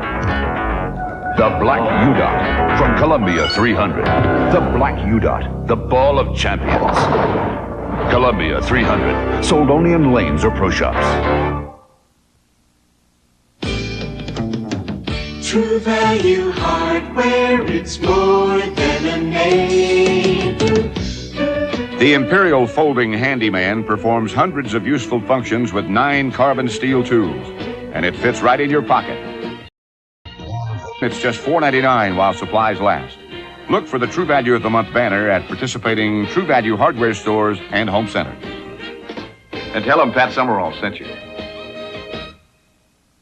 McDonald's McDLT. No taste sounds quite like it. No taste sings so hot to me. There's no cooler melody. So hot, so cool, so fresh to me. No taste sounds like McDLT. It's a good time for the great taste. No taste sounds like McDLT. McDonald's. From the beginning, food and ice have fought for space in your ice chest. And from the beginning, food has lost. That's why GOT decided to put ice in its place, in the lid, with our patented refreeze bottle. Just fill it, freeze it, then lock it in. It does the job without fighting your food for space. The refreeze ice chest, a technical knockout. Only from GOT. This is ESPN, the Total Sports Network.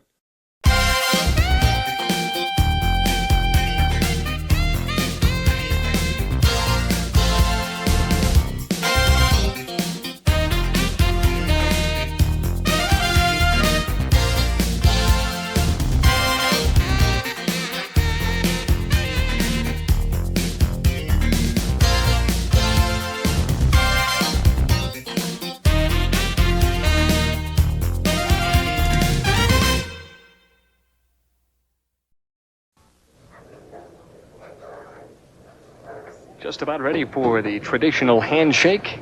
George Pappas and Gary Dickinson exchanging a couple of fives there. And Mats Carlson, of course, Gary Dickinson shaking hands. And Dickinson will start on the left-hand lane, and he'll open up match number 1. And I think we should explain to our viewers that the way this is going to work, it's a Scotch doubles type of thing. Dickinson will bowl only on lane 59, where Pappas will bowl on lane 60. So that team has chosen to have Pappas finish in the 10th frame as Gary starts with a strike. Last night in the position round game, Pappas and Dickinson are in 7th place. They shoot a big game, both of them, and vaulted from there into the number 4 slot, some pressure bowling.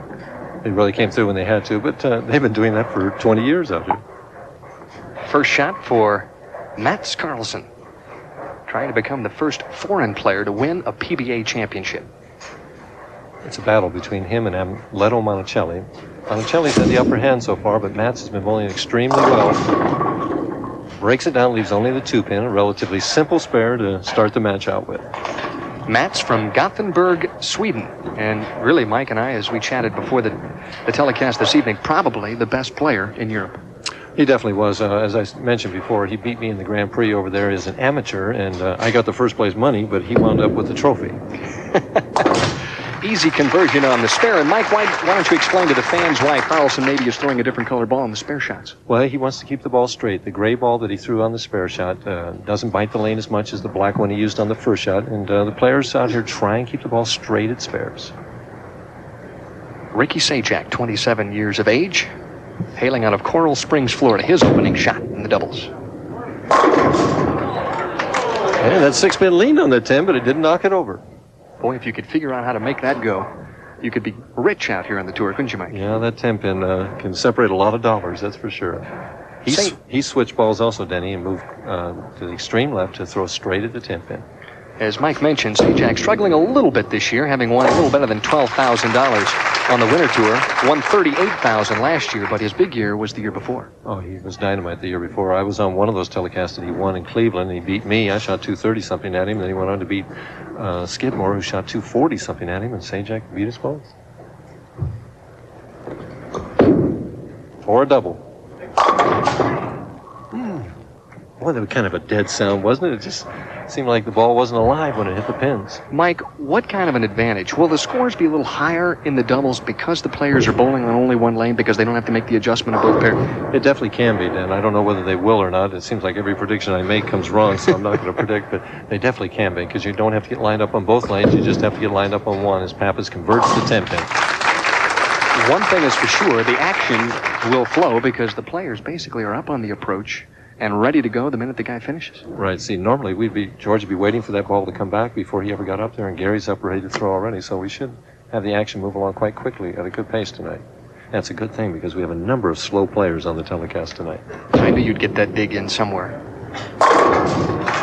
Gary Dickinson is 2 for 2 on lane 59 here at the Showboat Bowling Center in Las Vegas, Nevada, and it is warm outside, somewhere near 100 degrees. Yes, we've had a few air conditioning problems already, haven't we? But it's dry heat, Mike. Remember that. Yeah, right. Carlson, very deliberate player. 5 steps.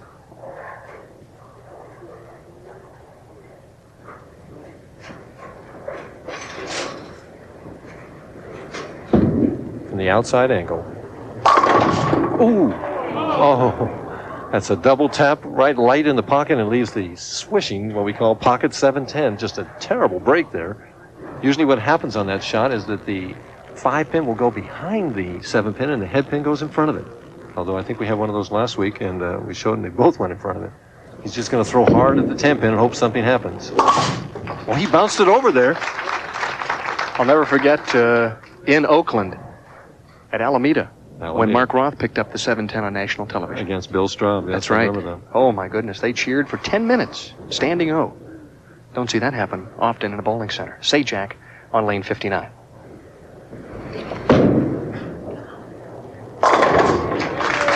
Same hit, but he carried it. And he picks up his partner. They needed a strike there. We'll be back with more bowling in the opening match right after this message.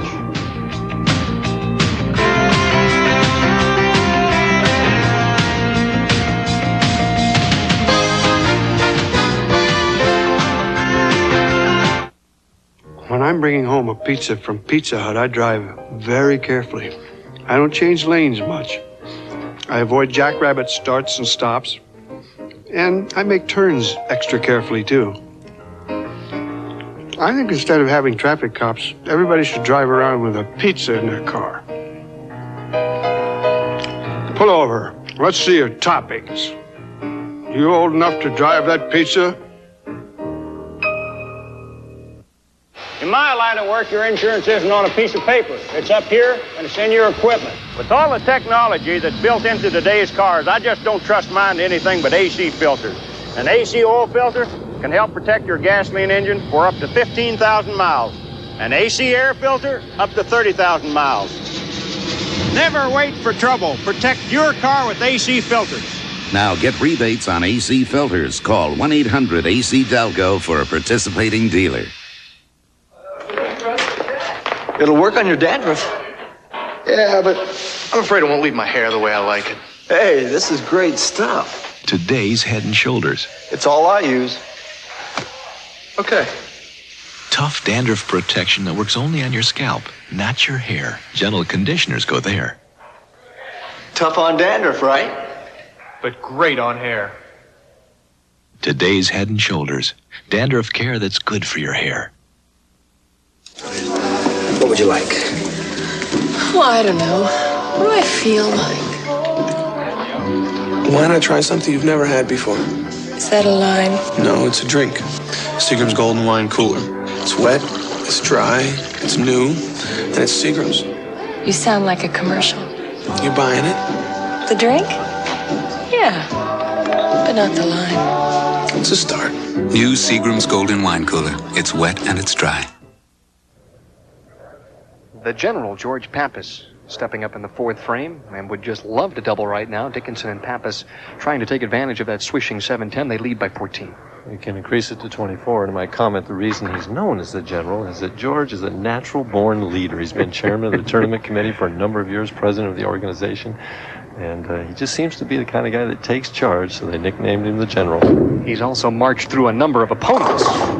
This hit just a little bit light and really fortunate to leave only the 5-pin. Broke it all down. Simple spare, the 5-pin. Mike, when you shoot the 5-pin, do you have a tendency to try and get lined up off of that pin on a strike ball?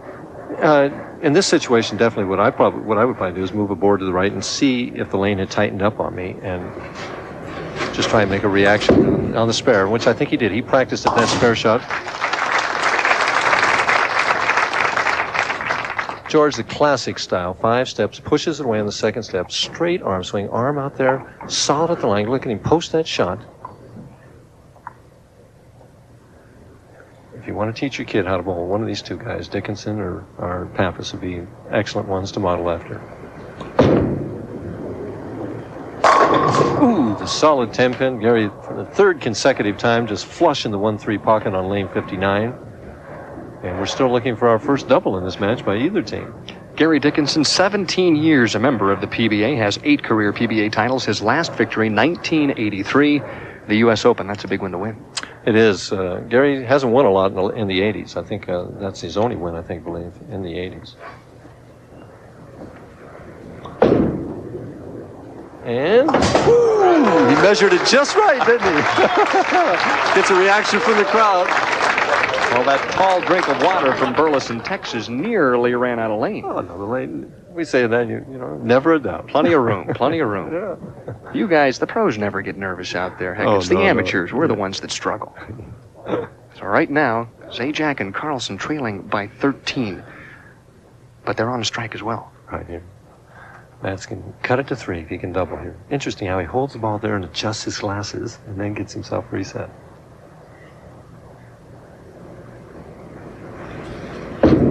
Trying for the double. Just seemed to fall off balance a little bit to the right. I don't know whether he's stuck or what, but the ball definitely was left immediately as soon as he let it go. Mike, do you think there possibly could have been an over-adjustment after leaving the swishing 7-10 the last time up? I think there could have been an over-mental adjustment. Mm-hmm. The tendency is that I want to stuff it in there this time. I don't have the confidence that that light hit will carry as he switches balls. And no problem. I know, Mike, you had a chance to bowl the doubles on several occasions. You won this tournament back in 1983. Is it fun for the pros to get a chance to root for each other once in a while rather than beat each other's heads against the walls? Yeah, it was interesting when I bowled it. You know, usually I'm pretty conservative in everything on television, but that particular tournament, I was screaming and yelling and running out the strikes and slapping my partner's hand. I had a good horse, and I knew it. Zajac back on 59. Oh, the 4-7-9. They've got the 7-10 and the 4-7-9, the two extremes of pocket hits. This one's makeable, at least, but just nothing but bad breaks so far for the team of Zajac and Carlson. Boy, oh boy, that is a tough break. Excellent shot. He switched balls, Denny, to shoot at this 4-7-9. Going cross lane. He's definitely going all out to make it. Not enough. Doesn't bounce out, and they're open again, both on pocket splits. So now the door really is wide open for Dickinson and Pappas. And normally, these two guys will step inside, they'll shut it, lock it, and move to the next match. Well, that's how they've stayed around for 17 years out here on the PBA Tour. And Pappas has made over $700,000 in career earnings, Dickinson over $600,000, so you've got $1.3 million between these two guys here.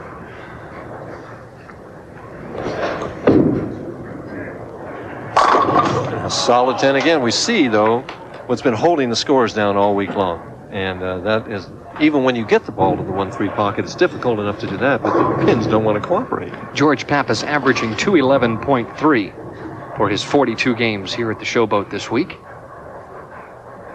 And you're right, he's probably shot at his share of corner pins. At the 10 pin. You mentioned this team, outstanding team of Dickinson and Pappas. Of course, George being inducted into the Hall of Fame this past year, and Dickinson, I have a feeling, will not be far behind. Just a couple, 3 years, I think, and Gary will be joining his partner, right? And two guys who really enjoy the heat of battle. Boy, last night in that position round game, they were really trying to get here. Dickinson just a picture of concentration. Carries that 10 this time. Can't throw it much better than that, so Dickinson and Pappas in the driver's seat here in match number 1. Back with more bowling right after this. What else can you think of here that we need to chat about?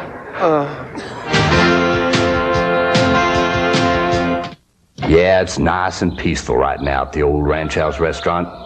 Should have been here last night. They were busy serving up the best prime rib, lobster, steak, and chicken to be found anywhere. If you're new to the valley, you might not know about the old Ranch House. Locals have been eating here since 1951. If you'd like to get to know them, come on out and ask for the prime rib and lobster special for only $12.95, good Sunday through Thursday at the old Ranch House. Head out Rancho just past Cheyenne Avenue for great food and a relaxed atmosphere. It's Friendly Ford's biggest summer closeout sale ever. Through special financial arrangements, make no payments till 1987. Plus, put no cash down on over 500 new cars, trucks, and vans. That means you make no June, July, August, September, October, November, or December payment. You don't pay 1 penny till 1987. Then ranges from just $129 a month. But Friendly's special financial arrangements won't last forever. Come get the deal that you've been looking for at Friendly. There's just one place you need to go for all the names and games making sports news. ESPN Sports Center. Twice every day, 3 times on Sunday, Chris Berman, Gail Gardner, and Greg Gumbel bring you the latest scores, the hottest trades, and the top plays from the world of sports. Sports Center takes you on the road with live remotes from major events like the NBA Finals and the Indy 500. Sports Center, your total source for sports, only on the Total Sports Network, ESPN. Mats Carlson, considering what he's going to have to do on this shot in the 7th frame, he has yet to strike on lane 60. And he left the 2-pin in the 1st frame. He left the pocket 7-10 in the 3rd and the 3-6 in the 5th frame. So he's only been in the pocket 1 out of the 3 shots on the lane. Mats told me, as all the players told me, that the lane 60 was hooking a little bit more than lane 59, but it's hooking at the front part, what they call the front part of the lane, rather than the back. So it means that you just move an adjustment. You keep basically the same target, but the ball just wants to hook a little early on the players. Got his first strike. Made that adjustment. Well, that's the pro adjustment. That's what separates the men from the boys here on the tour. And we get a good look at Carlson's style here. He pushes that ball out and then keeps the feet after it. Now watch him twist it here at the top. Kind of a figure 8. Billy Whalen used to do something similar to that years ago. And they don't recommend that type of thing, but Mats makes it work for him. Sajak trying for our first double. And has it. All right. Well, this could turn around in a big hurry, and this is what doubles is all about. This is also sort of a throwback to the 40s and the 50s of team bowling. Mike, don't you think a little bit? Yeah, I've always regretted that I wasn't able to bowl more team bowling. I guess I'll be able to now. But team bowling and doubles bowling is always so enjoyable because it doesn't just depend on you, and it depends on your partner, and that's what makes it so tough because both of you have to bowl well at the same time.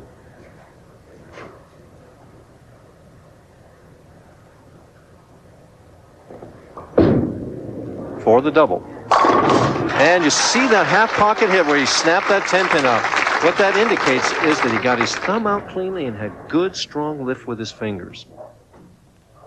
Dickinson and Pappas now up by 26, working on a double. And this, of course, is the big shot to set up things in the 9th frame. Pressure could really be applied if Dickinson strikes here. Certainly can. Right now, the best Sajak and Carlson can do is 212 if they strike all the way out. Dickinson and Pappas are going at a 2:08 pace right now. Oh, the solid 8. Well, we've seen a little bit of everything, Dan. I tell you, we've seen the pocket 7-10, the 4-9, solid 10s, and now a solid 8. Under the pressure, you see how smooth the great concentration of Gary Dickinson. You'd think it was a practice shot. Look at that head, how still, eyes right on that target. Look at that finished position under pressure. You know, Dickinson could throw a washout and look good. He's just a very coordinated individual. 43 years old, still looks great. Perfect form bowler. Oh, he's stuck. Is he going to make it? Yes. Big grin. You don't see Gary smile too often. Well, wow, certainly a big break there for Dickinson, who kept his follow-through just a touch short, Don Carter style, but he covered the spare, and that's the important thing. I'll tell you what, I bet the heart went up in the throat of Pappas as he sat and watched that. What causes that, Mike? Why would they've been sliding in the same spot the entire game? Could be a drop of perspiration from somebody's forehead. The lights are hot, as you said. It's hot outside, and hit that perspiration and stuck. Carlson would love to make it 3 in a row. Almost has to. If he doesn't get this, the best they can get is in the 190s. And that's not good enough. Big shot. Good shot. It just finished a little hard at the end. Leaves the 4-pin. He slaps his knee. Again, the player's responding to the pressure, but he didn't carry that forward. That's a very, very difficult letdown to bowl all week long and to struggle to make it to the telecast. And, of course, looking on his wife. And if you think it's tough bowling, it's even tougher sitting there watching. Yeah, and Matt Carlson just had a baby recently. Matt's quit the tour, the tail end of the winter tour, to go home and has a little baby boy. So Ricky Sajak will have to step up and try and salvage things. But at this point in time, if he would strike out, would shoot 191. And all really Dickinson and Pappas need is count. Well, as they say, it's never over till it's over. Quote Yogi Berra or whatever, but it's over now. All Dickinson and Pappas have to do is show up for the 10th frame. Sajak makes this and strikes. The team will finish with 179. And you don't win many games out here with 179. In practice, it seemed like everybody was striking. Well, they've hit the pocket, Denny. It just the pins have not cooperated, as we see the smile on Dickinson's face, and Pappas looked like he wanted to smile. It's frustrating, I know, for these pros to average 210, 212, 215 in a week, Mike, and come out and bowl in the doubles and shoot 170. Well, you have to get lined up fast, and the pins have to cooperate. They got nothing but bad breaks. 179, the score for Sajak and Mats Carlson. And they'll split a check for $7,000 for their week's work here in Las Vegas. Yes, my addition is correct. Dickinson or Pappas needs 2 pins. Think you can handle the 2 pins then? I don't know. I think I could probably get a couple. He's a winner. They look strong for the next game. If they start carrying, look out. Mike, what about now the next team coming over, Ernie Schlegel and Hugh Miller? They determine, because they finished higher, where Dickinson and Pappas bowl. Well, they'll determine where they finish. Oh, where they finish. They can make Dickinson finish on lane 59 in the 10th frame by having whoever they want finish on the right lane. So we'll see what strategy they choose. They're going to want to pick the player they feel has the best opportunity to strike out in that 10th frame. I can remember when I got to this situation, Gil Sliker asked me what I wanted to do, and I quite frankly told Gil that I didn't want to be put in the position of having to strike out in the 10th frame to win his first title. And so that was good thinking. And so we had Gil finish, and he needed Mark to win his first title, and he got it. So the opening match goes to Dickinson and Pappas. The final score, 207-179. And up next, Ernie Schlegel and Hugh Miller. Boy, that's a tough team. And, of course, we'll be back with that match right after this.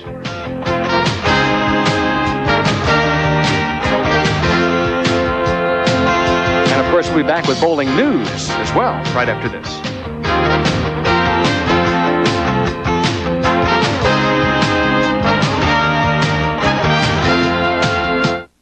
You know, a big wheeler dealer like me has to keep up on sports. And what's a better deal than picking up a copy of Sports Illustrated? You see... Sir, I got a better deal. Right, kid. You see, Sports Illustrated gives me the feeling Sports Illustrated gave me this Football Follies video cassette. 44 minutes of football's funniest moments. And it's free with my paid subscription. Free? Come on. I also got 1/2 off your newsstand price.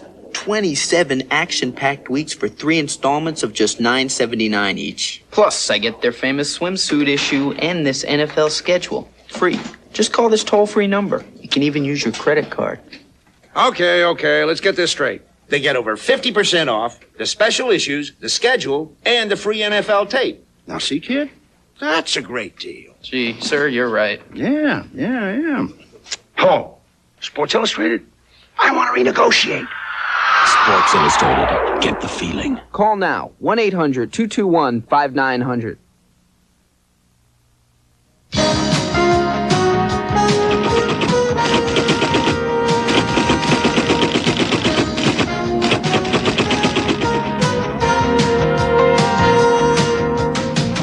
Let's start out tonight's edition of the Bowling News by updating you on the current leading money winners in the PBA Tour at this point after the opening stop. Marshall Holman with his 14th place finish this week. Well, the Medford Meteor is now just shy of breaking the $100,000 barrier for the 6th time in his illustrious career. Walter Ray Williams Jr. is also fast approaching the 6-figure mark. And among the top 20 money winners who will add to their earnings here this evening are tournament leaders Steve Cook and also Mike Aubie. Brian Voss and Pete Weber, who just missed tonight's TV final, also added to their 86 earnings here this week at the Showboat. Now taking a look at the current average leaders. Once again, old dependable Walter Ray Williams Jr. is on top of the stack, currently averaging nearly $2.15 a game. The race is very close, though, with David Ozio and Marshall Holman just off the pace. Further down that list, our Mike Durbin is in at 211.031. One of the bowling giants in the bowling industry at this point in time is collegiate bowling, both in the men's and in the women's division. Here's now a look at the premier players across the country after this past season. Representing the first-team All-America squad as selected by the College Bowling Coaches of America, Paul Brenner, a junior out of the University of California, heads up the list, and Rick Steelsmith, a junior, helped spark his Wichita State team to a #1 team ranking in the nation. Among the women's division, Julie Bishop out of West Texas State tops the list, and then Debbie Detrani paced her Wichita State Shockers to a #1 ranking among the ladies this past season. While we're on the subject of collegiate bowling, ESPN's bowling TV coordinator Chuck Pisano was honored this past weekend. He was inducted into the Rutgers Newark University Athletic Hall of Fame based basically on his winning the intercollegiate college championships back in 1952. Now, a sad note this week in bowling, the passing of Paramus Bowling, the birthplace of professional bowling. Two pioneers of professional bowling, Frank Esposito, owner of Paramus Bowling, and Eddie Elias, the founder of the PBA just prior to the first PBA National Invitational back in 1961. Joining me now is award-winning sports writer Linda Collins out of the Las Vegas Review-Journal here in Las Vegas. And Linda, why in the world has Las Vegas become the bowling capital of the world? Obviously, bowlers like to gamble. That's one draw. There's the facilities here to host large tournaments, both bowling facilities and hotel facilities to accommodate them. There's a lot to do in Las Vegas, and I think Las Vegas just sells itself. People like to come here. This week, the PBA doubles. Obviously, there are 3 PBA tournaments throughout the year here at the Showboat, but there are a number of other bowling events. Give us an idea of what else happens in Las Vegas. Well, the women also hold their richest tournament of the year here at Sam's Town. It's a $100,000 tournament. The American Bowling Congress tournament is here this year. The Masters tournament was here. We get both mega buck tournaments, the big money tournaments for amateurs, the High Roller and the Lucky Strike.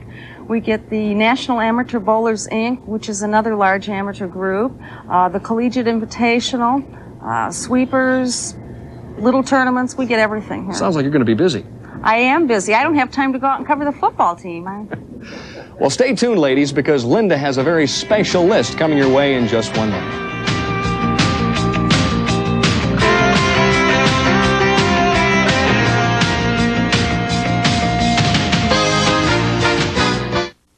Father's Day, it's coming, and the savings are here now. Inside True Value Hardware Store's new Father's Day circular.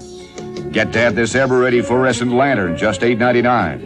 Provide project ideas with the Ortho Home Improvement Encyclopedia, only $12.88. And choose quality tools like the Skill Cordless Screwdriver, just $18.44. Or the Plano Toolbox with 15 compartments, only $14.99 at participating True Value Hardware stores. Tell them Pat Summerall sent you. USA. Ask for the Made in the USA label, because it does matter. To all of us, it matters to me. And me too. You better believe it matters to me. Ask for and buy Made in the USA. Well, I got some news, not a fairy tale. Denny's is having a breakfast sale. 10 great breakfasts like being in heaven, all on sale. From 5 to 11, Denny's Summer Breakfast Sale. Denny's Summer Breakfast Sale. Denny's Summer Breakfast. In sports, timing is everything, and the same goes for watching sports. If your timing is a little off, you could miss some great action. No one knows that better than ESPN. That's why we offer our monthly sports guide. The ESPN Sports Guide gives you the inside track and the greatest variety of sports programming offered today. Every race, every game, every instructional series, every rewarding promotion. Challenges, action, the best sports news. ESPN has it all. Why play hit or miss with your favorite events? For less than 42 cents an issue, you can guarantee yourself a seat at all your favorite games. That's $4.95 for 12 exciting months of Sports Guide. To subscribe, call 1-800-544-1000 or send your check to Sports Guide, Box 1840, Bristol, Connecticut, 06010. Act now. After all, timing is everything. And now is the time to order your ESPN Sports Guide. Linda, I know you're enamored with how well the guys bowl on tour, but you have a list of slightly a different nature. Yes, the sexiest bowlers on tour? Sexiest? Yes. Okay. Obviously, Brian Voss has to be up there, all beefcake and buns. He won a Best Buns contest in Florida, you know. I didn't know that. Yes, he did. Oh, well. And you know my list of best-looking bowlers would not be complete without... The Medford Meteor. You're right, Marshall Holman. He has style and flair and lots of sex appeal. Okay. Next is Venezuelan Amleto Monticelli.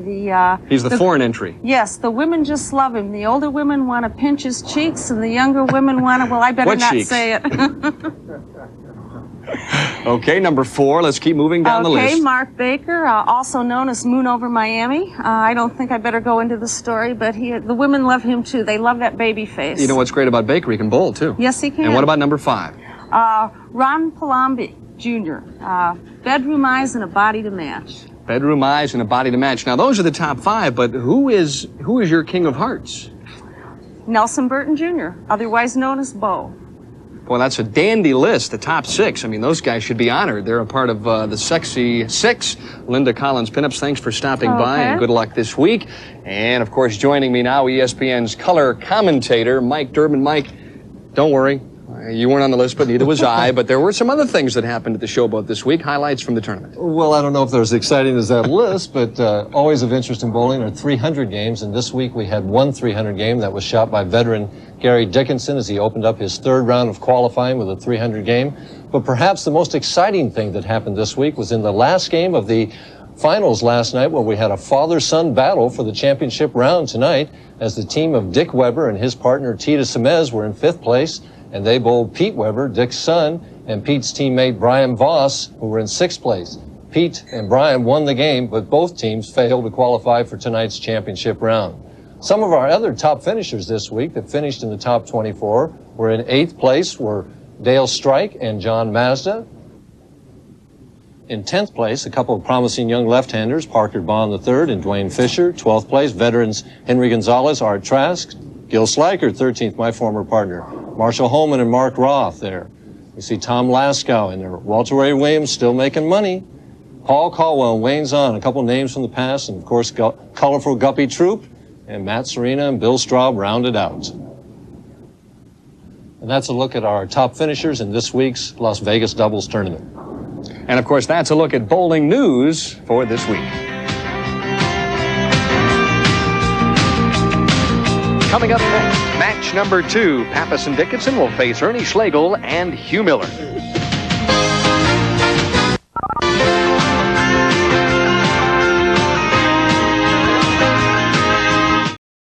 The best deal in town is now available at Las Vegas Dodge. 6.8% on every car and truck we build. 6.8% financing. Rates so low that conversion vans are now as low as $236 a month. 1986 Dodge 600 4-doors, only $149 a month. And if you're a cash or credit union buyer, we'll give you up to $750 factory rebate on every vehicle we build. Hurry, no one can afford to miss this great opportunity. As low as 6.8% factory financing on everything we build, but only at Las Vegas Dodge on both sides of town.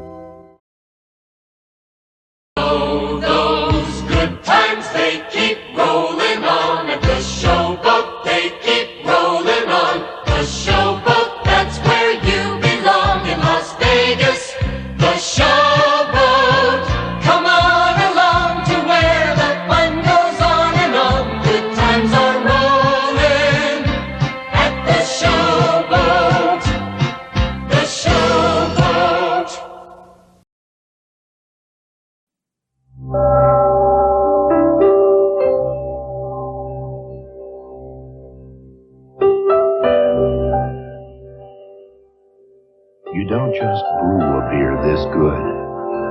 You nurture it, day and night. But we don't mind. Our nights make Michelob. And Michelob could make your night the best part of your day. You know, a lot of cars out there have ride problems. Why? It may be their springs, especially when you load up. They can cause sag or bottoming out. Now there's a solution. Cargo coils by Moog. Different from standard springs. Let me show you why.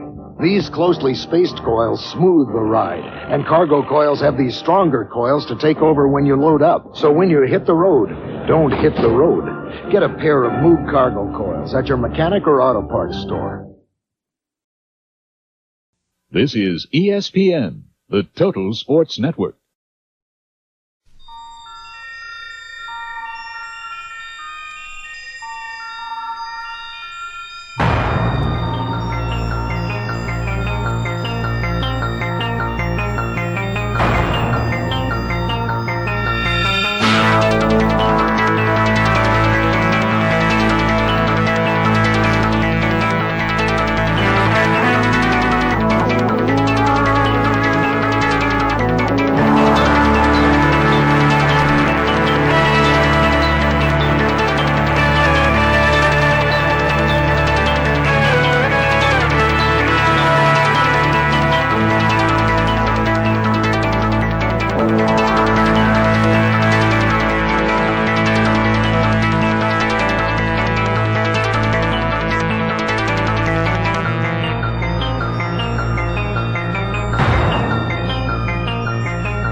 First and second round coverage, of course, beginning Thursday at noon Eastern Daylight Time. And, Mike, it's a golf course where you have to hit it left to right.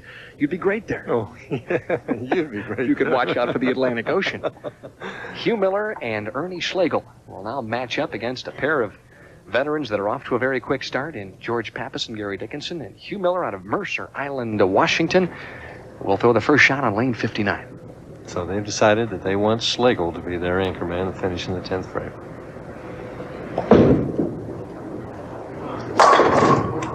And the week 7 to open up the match. Miller just didn't quite get the drive through that he was looking for that time, and the 4-pin just kind of fell short in the channel there. Didn't get up to get that 7. Hugh Miller, a 4-time PBA titleist, was 6-0. Won his first 6 matches on television before finally losing, and that's astounding.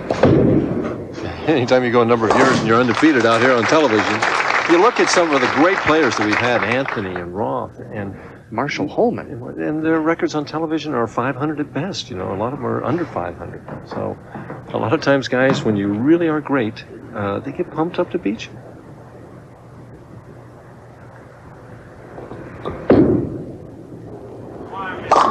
Right through the hard leaves the 3-9. Pappas looked like he thought the ball was going to set, and it didn't. Kind of get fooled on that. Now he's looking, did I stand in the right place, or should I make a move? It looks like he's debating here. Right Seemed now, like that ball hooked a lot earlier than the last shot. It did. I don't know whether it was an errant delivery by him or the lane is changing. Not an easy spare.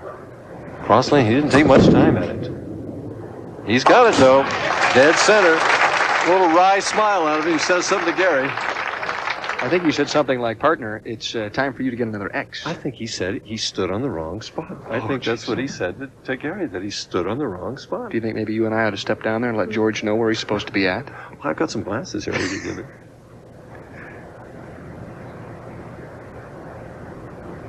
Dickinson looks at the ball and then looks up at his target. Interesting. Light breaks it down for only the 2-pin. Mike, how important is it to regroup when there is a slight break after a game and before another game, to regroup, try and keep your hand, I guess, the same size so that it doesn't swell up? It's kind of tough to wait a little while and then go up and make a real good shot. It's exceedingly tough. In between matches on television, I always used to go over to the adjacent lane and throw as many practice shots as they would allow me to have. Some players take the philosophy, they're not going to practice in between, but I just never did take that philosophy. Ooh! Well, he said he didn't want to hit it too hard. He might be the head pin the next time around. Well, you never want to bruise those pins, but Gary Dickinson I think wishes he had that one back, although he did get the spares. So Dickinson and Pappas with 19 in the first. Well, you remember Gary shot the 2-pin there. He shot the 8-pin the time before and stuck. Maybe going in his mind there, he was a little afraid to stick him. Once you get apprehension out here, you could come up with some problems. Ernie Schlegel with his first shot here in game number 2. And he looks uptight, doesn't he? Now he backs off. Heard something. Ernie was known for years for being an exceedingly slow bowler, and he speeded up in the last few years, taking less time. Also took a re-rack. Didn't get out of that one clean at all. But gets the wall shot anyway. Well, he'll growl at you, no question. If he strikes, he's going to come back and let you know about it. 5-step delivery, large first step, lets the ball go, somewhat controlled swing, and at this point his thumb hangs in the ball, but he knows it's going to hit the pocket anyway, and he's running it out. Actually, it was rather fortuitous strike. Hugh Miller, who averaged 217.6 and pretty much carried the load for this team throughout the first 2 days of the tournament. Likes that shot, and he strikes. That was flush in the 1-2 pocket. Well, he had the other one right there, too. Left the 7-pin. This team looks like they've got the pocket wired in. Hugh Miller, one of the players out here that seems to be able to block everything out when you bowl on television. And a lot of guys can't do that, but he seems to be in his own area when the lights go on. Well, that's been his track record over the past. Even the one match he lost this year, he shot 234, so. Pappas trying for the first strike for Dickinson. Pappas gets the light, but leaves the 8-pin. Now, the contrast, he made some kind of an adjustment there because that other shot dove through the pins, and this one didn't want to quite finish. George Pappas became the first player ever to lead the Firestone Tournament of Champions from wire to wire and win it in 1979. And I remember that tournament. I crossed right next to him. He opened up the first game with 268. I can still remember that. And, you know, from wire to wire, it was from the opening game right on through. Has that happened since? I don't believe it ever has. I don't think it's happened since, no. What about Steve Cook when he won? I'm trying to think. If he didn't lead it from wire to wire, it was close. He led it wire to wire the next year after that. And lost on television. And then I snuck it out from him on TV. Oh, you were the one who got him. Yeah. Uh-huh. Dickinson looking for his first strike in game number 2. And that went a little high and through the nose, and actually fortunate to break up the split. He looked like he had problems sliding again. He looked down at his foot as he finished. Gary's always had a habit of, before the shot, he puts that thumb up to his mouth and actually puts his tongue on the thumb. We all do our little idiosyncrasies, and I always blow in the thumb hole, and actually gotten a few players out here on television now that do that. 2 fingers. He uses that spares. It makes the 6-10. Well, he covers, but Miller and Schlegel currently leading by 14. They're on a double, and they'll throw in the 4th right after this timeout.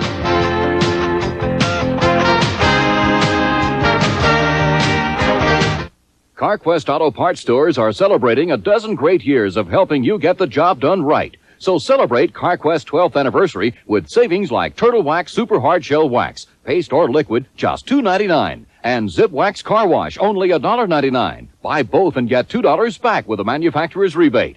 Or how about an AM/FM cassette headphone stereo, just $19.95. If you like savings, CarQuest 12th anniversary is your celebration. CarQuest, the right place to buy auto parts. Winners know what it takes to win.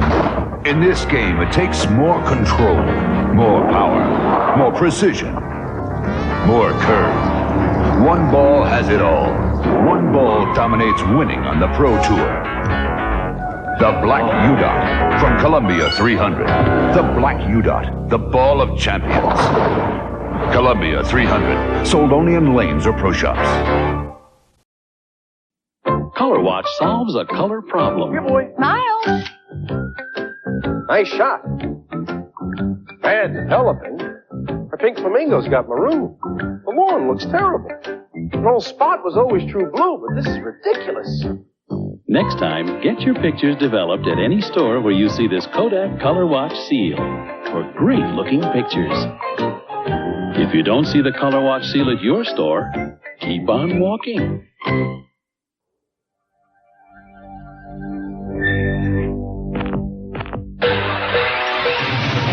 Expressway to your heart.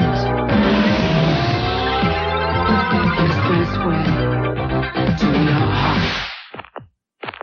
Dodge Daytona Turbo Z. It'll be an expressway to your heart. financing as low as $5,500 or $400 to $1,500 cash on selected Dodge cars in stock. Then the U.S. Open Championship. Masters champion Jack Nicklaus tees off against defending champion Andy North in search of his second straight Grand Slam victory. See the greatest moments from our live first-round coverage Thursday only on ESPN. Still more golf coming your way on ESPN this coming Sunday. The Crosby beginning at 7:30 p.m. Eastern, 4:30 Pacific. And the celebrity list this year, including Bob Hope, Glenn Campbell, Pearl Bailey, Pat Boone, Flip Wilson, and Hal Linden. Geez, I wonder if Pearl Bailey can play golf. Is that at Pebble Beach? No, it's not. For the first time ever, Bermuda Run Country Club near Winston-Salem, North Carolina. And if I'm not mistaken, they'll be back at Pebble Beach next year. You ever played that course, Dan? Pebble Beach? Yes, I have. Played it with Marshall Holman and Harry Golden. Oh, did you? Back in 1980. What'd you shoot? Played it back in 1980. Shot about 83. The wind started blowing in off the ocean. I got a couple of free ball washes. You know how that goes. I've never played. I just walked it. For three, he hasn't. Well, Ernie Schlegel, not known for arcing the ball, just rips the rack on lane 60, and Schlegel and Miller have taken a 24-pin lead after just 4 frames. And they seem to have the magic combination here with Miller lined in on 59 and Schlegel lined in on 60, and that's what it takes. You don't have to be able to hit both lanes, just one of them. Well, I like their approach, a lefty and a righty, so you go ahead and give it a shot from both sides. Tough to line up off each other, though. For 4 in a row, and knocks that 7-pin out of there. They're rolling.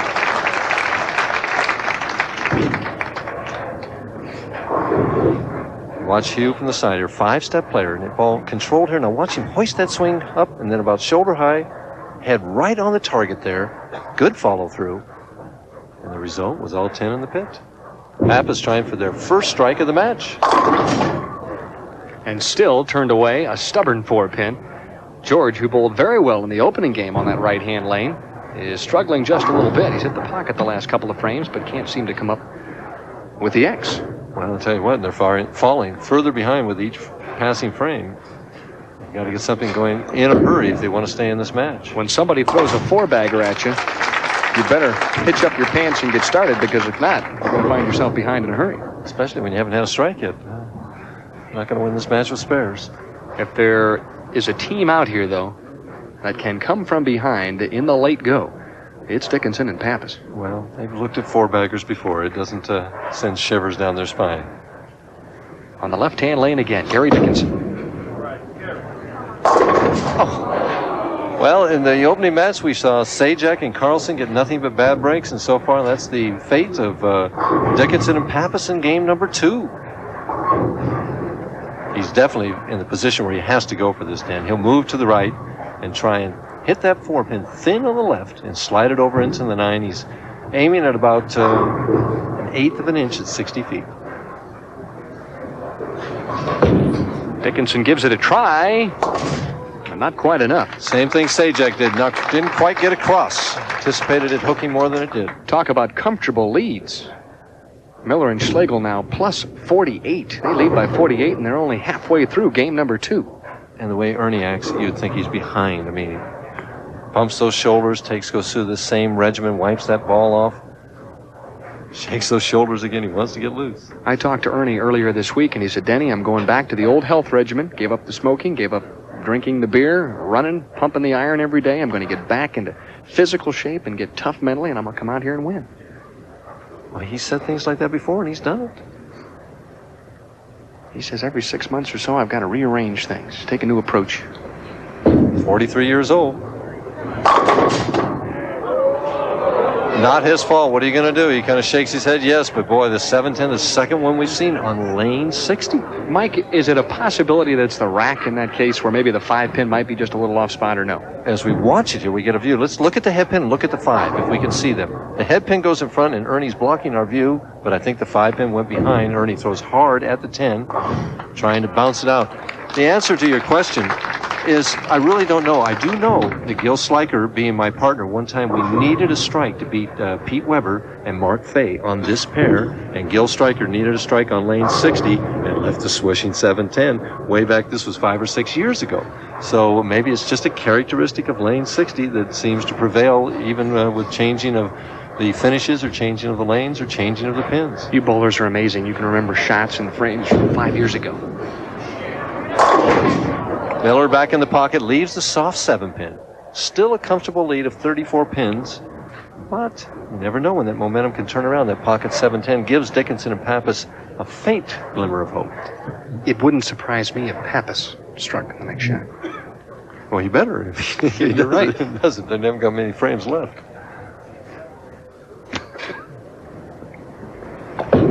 Cross lane at the 7-pin, no problem. Well, Miller and Schlegel still doing what they have to do to stay ahead. They lead by 34. Back with more bowling right after this.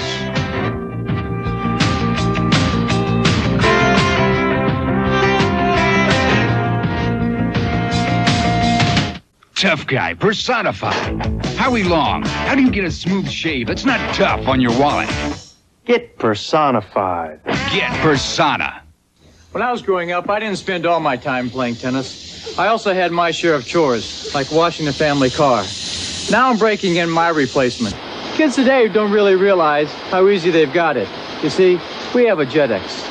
Yes, superior technology has created the JetX Power Spray Washer. It accelerates water to 20 times its normal speed to wash away dirt and grime in minutes.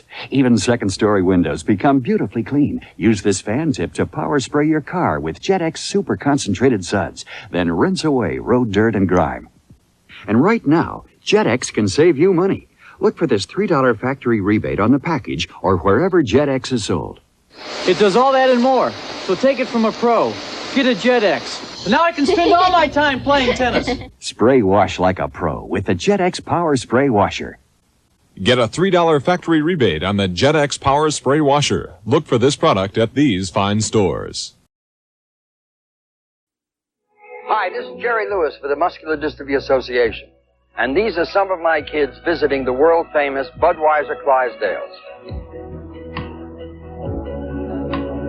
This year, once again, Anheuser-Busch is pledging over $2 million to muscular dystrophy. So look for these displays wherever you buy Bud and Bud Light. It's your chance to join the fight against muscular dystrophy. And thank you from all of my kids.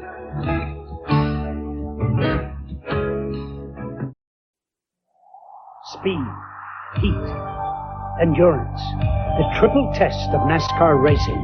Quaker State Motor Oil is here, performing, protecting, flowing continuously under extreme conditions. And it's the same oil you can buy right off the shelf. Quaker State technology delivers protection in your car and on the track. Quaker State, the big Q stands for quality. Always has, always will. 900-976-1313. ESPN Dial Sports, the number for the latest scores, stats, and trends, plus ESPN programming information. For just 50 cents a call, you get the country's best scoreboard service, plus our primetime lineup. 900-976-1313. ESPN Dial Sports. Call anytime. The track record of George Pappas and Gary Dickinson in this event is outstanding. They have cashed in 10 of 11 tournaments, led the first ever doubles classic in 1976. They bowled it right here, and guess what? They lost on the television show. They certainly proved that they're a good doubles combination. Maybe that's because they throw the ball so similar that they can line up off one another as they're crossing lanes. Many of our viewers don't know that during the week, the pros move from the pair they're bowling on every game. It's a new pair. Seventh frame action, looking for his first strike. You said he would strike. I've seen him bowl so many times, so many games, so many pressure matches. And he just delivers when the heat is on, and it is on at this point, as Gary Dickinson would love to step up and double in the eighth and at least put a little pressure on Schlegel and Miller. Right. And we should mention at this time that while $25,000 is given away every week for a 300 game, this week it's not, because the players are not bowling a full game by themselves. So even if we should happen to get a 300 game, what seems unlikely, it won't be $25,000. And there's the double. They kept themselves alive. That's that experience. Seasoned veterans and, of course, True Value hardware supplying that $25,000 check. High flush. 2-pin gets the 4 and the 7, but almost went over him. Did you see that? That's as good as a royal flush, isn't it? Boy, he studies this one all the way, and he knows it's good. It's just a question of whether it's going to carry, and yes, it did. See, his body English told you that he was worried about that 4-pin. He was thinking 4 on it. So a big double in the 7th and the 8th for Dickinson and Pappas. Schlegel started and stopped and then started again. There's the result. You see, I never like that when that happens to me. If I feel like starting and then don't and then start again, I lose my concentration. I cannot maintain it.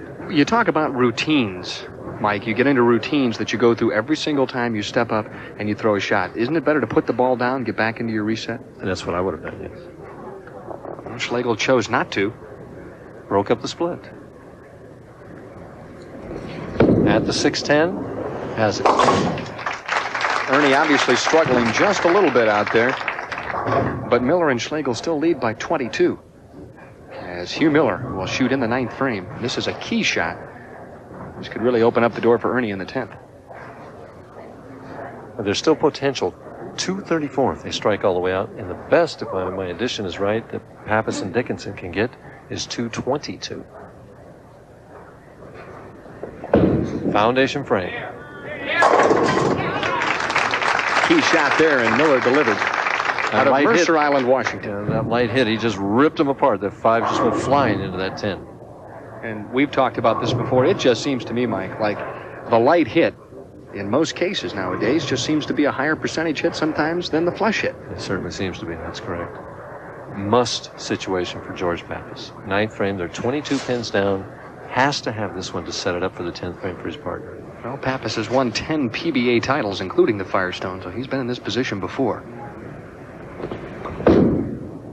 Threw it well. Boy, did he throw that nice.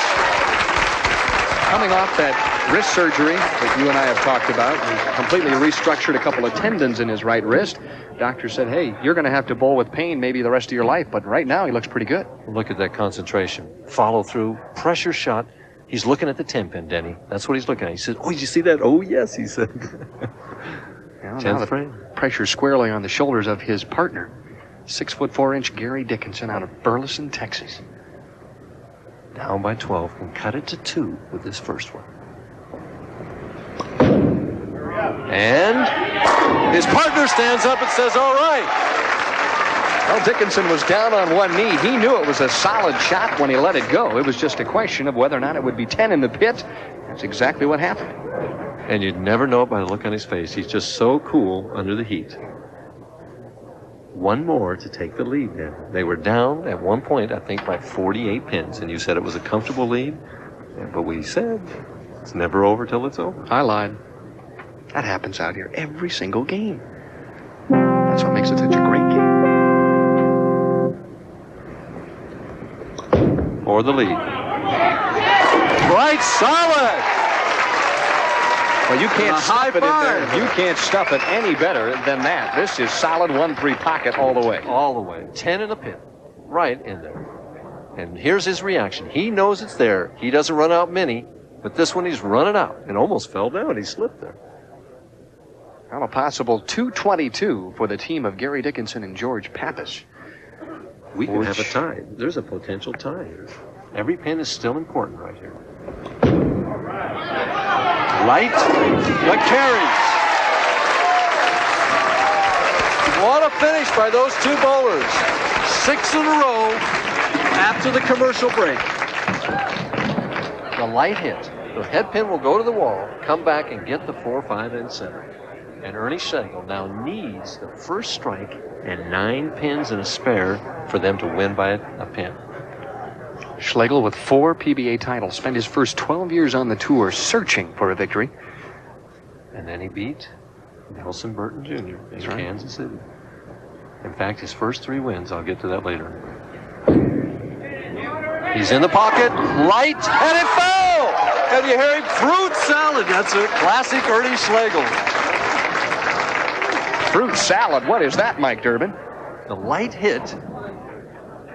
The ball never touched the 5-pin. Carries the 4, 5, 7. The fruit salad is Ernie's classic way of saying, hey, that was a good result. And now we don't have a full rack. There's not a 6-pin in the rack. And to get back to what I was talking on earlier, his first 3 titles, he beat Nelson Burton Jr., he beat George Pappas, and he beat Mike Durbin. And all 3 times we were all presidents of the PBA. He was the president killer. He was the assassin. Yeah, right. Well, we'll wait for the rest of the re-rack here on lane 60. The rack came down minus the 6 pin, which is great for left-handers. Right now, he needs 9 pins and a spare for them to finish with 223. If he gets... Right, if he shot at this right now, our director just whispered in our ear, there's only 9 out there. If he shot at this. Yes, Kent Samuel said, hey, all he's got to do is knock the 9 down that are there, and let's just go on to the next match. Trouble is, in 1837, I think it was, they switched this game from 9 pins to 10. So 1837? Yeah. I'm glad I know that now. It's a great trivia question. So now Ernie needs 9 on the first shot, and if that's the case, then Miller and Schlegel will advance into the semifinal game against Joe Salvemini and John Gant. If he gets 8 and a spare, we can have a tie. 7, and he's a loser. And he's pumping them shoulders. That's his way to try and relax a little bit. Pressure is really on here at the Showboat.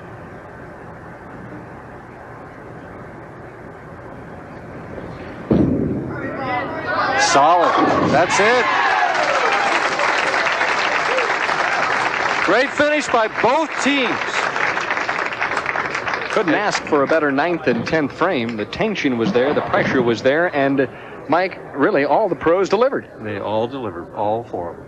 And what's a little ironic here is behind the scenes, there's always this kibitzing that goes on between Pappas and Schlegel. In the paddock, they're always at each other.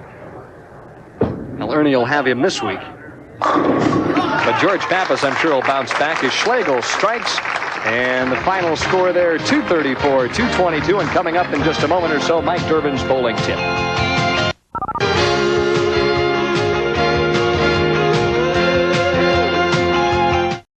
Hi, this is Gary Ackerman, and behind me is the Garden Ford used car inspection team, preparing another quality used car for you. At Garden Ford, we make sure every used car sold is in the best condition.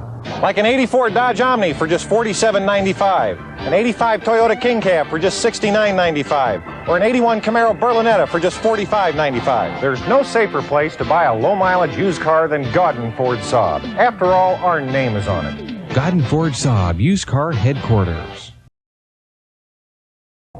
In just 3 years, homeowners and construction workers have dug up utility lines over 1,500 times, costing $1 million in repairs. Homes and businesses lost power, gas, and telephone service. Live wires and dangerous utility lines were unearthed. If you're on the job or at home, and you're digging a few inches or a few feet, avoid underlying problems and costly repairs. Call before you dig. 1-800-227-2600. You know, a big wheeler dealer like me has to keep up on the action. The players, who's hot, who's not. And what's a better deal than picking up a copy of Sports Illustrated?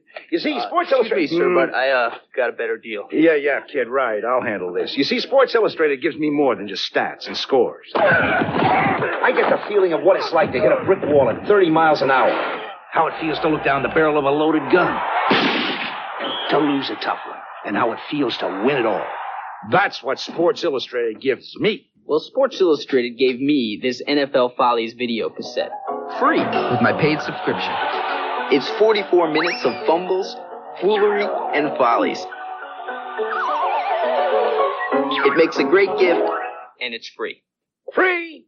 Come on, kid. This is America. Nobody gives you something for nothing. Okay, free for subscribing to Sports Illustrated. Aha! But that's just a half of it.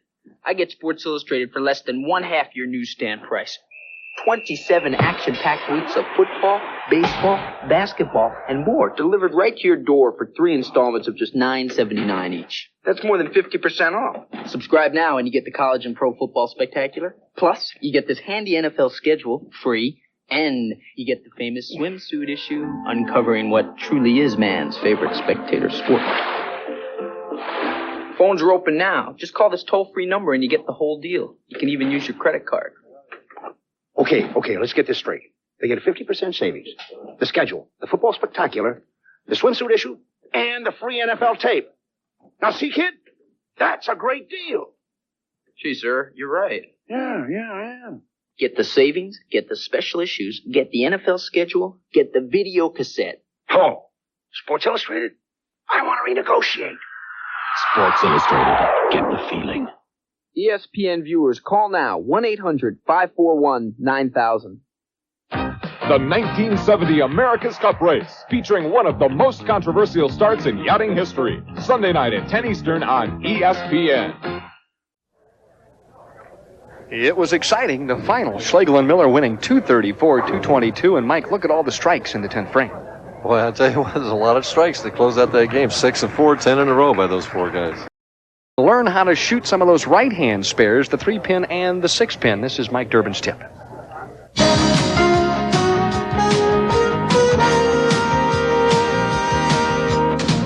Hi, this week we're going to learn how to make 2 really very simple spares. That is the 6-pin and the 3-pin.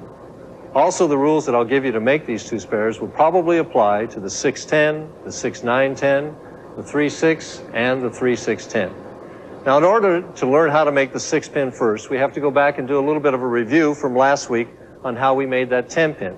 If you remember, we talked about the dots back here. The last dot over to the left was the 30th board. And we got a reference point in order to shoot our 10-pin. And that reference point was the 37th board. There's 3, 4, 5, 6, 7. The 37th board over here.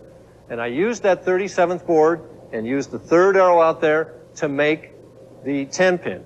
Now, in order to make the 6-pin, what I want to do is use that same reference point and move 3 boards to the right. 1, 2, 3.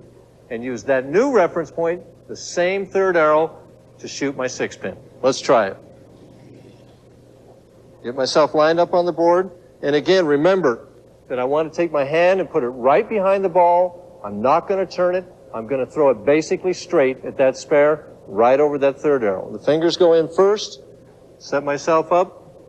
Look at the 3rd arrow. Here I go.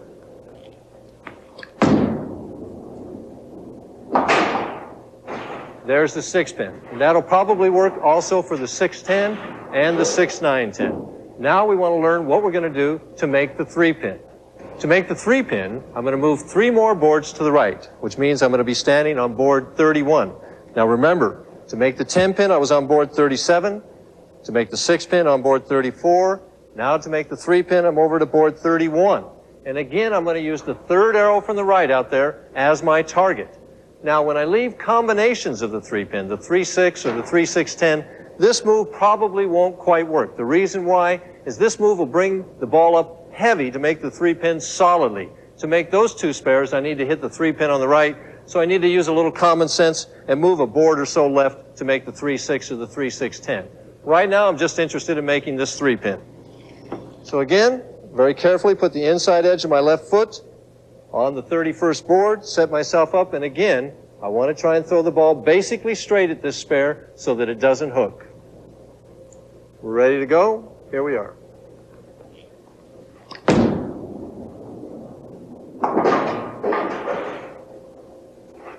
There's how to make the 3-pin. Again, to make the 3-6 or the 3-6-10, you want to add probably a board left to make those 2 spares. What I want to emphasize is that you get out of your mind that a single pin spare is harder to make than spares in groups. Really, a single pin spare is easier because I have the width of the ball on one side, the width of the ball on the other side, and the width of the pin. Really, about 20 inches altogether in order to make that spare. So keep that in mind the next time you have a single pin spare. Next week, we're going to look at how to make a couple splits on the right side. The baby split, the 3-10, and its companion, the 3-9-10. We'll see you then.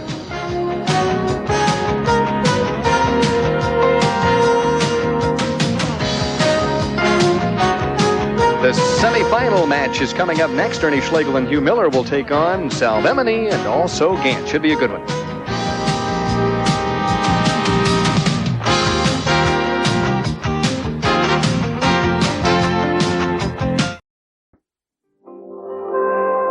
Nothing makes your day like helping others make it on their own. You bring out the pride we all feel inside. It's going to be easy next week. It's more than just the job you do. You make America work, and this fun's for you. Good work. Here's to you, Beechwood Aged, for that clean, crisp taste that says Budweiser. This fun's for you.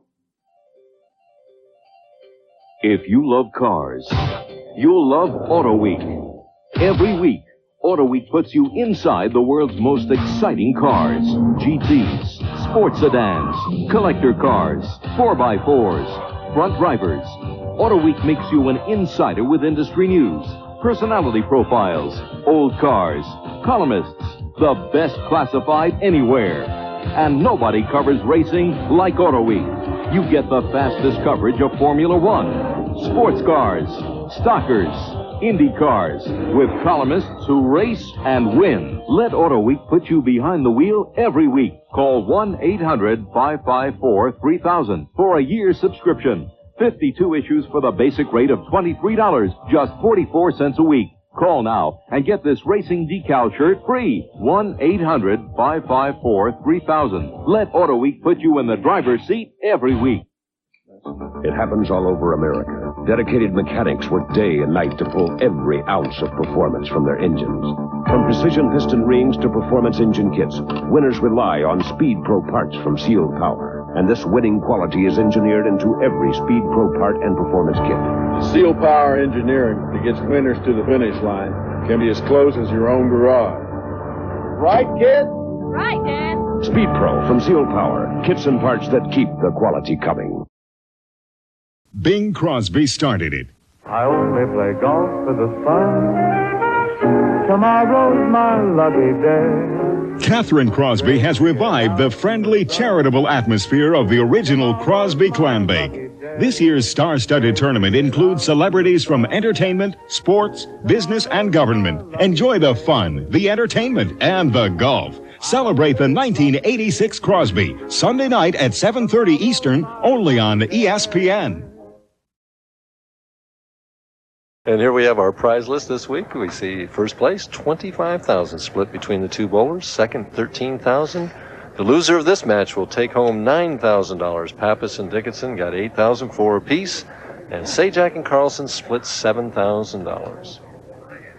And the handshakes between the two teams. And Joe Salvemini, a very talented left-hander, will open up for the number 2 seed team, and he'll start on lane 59.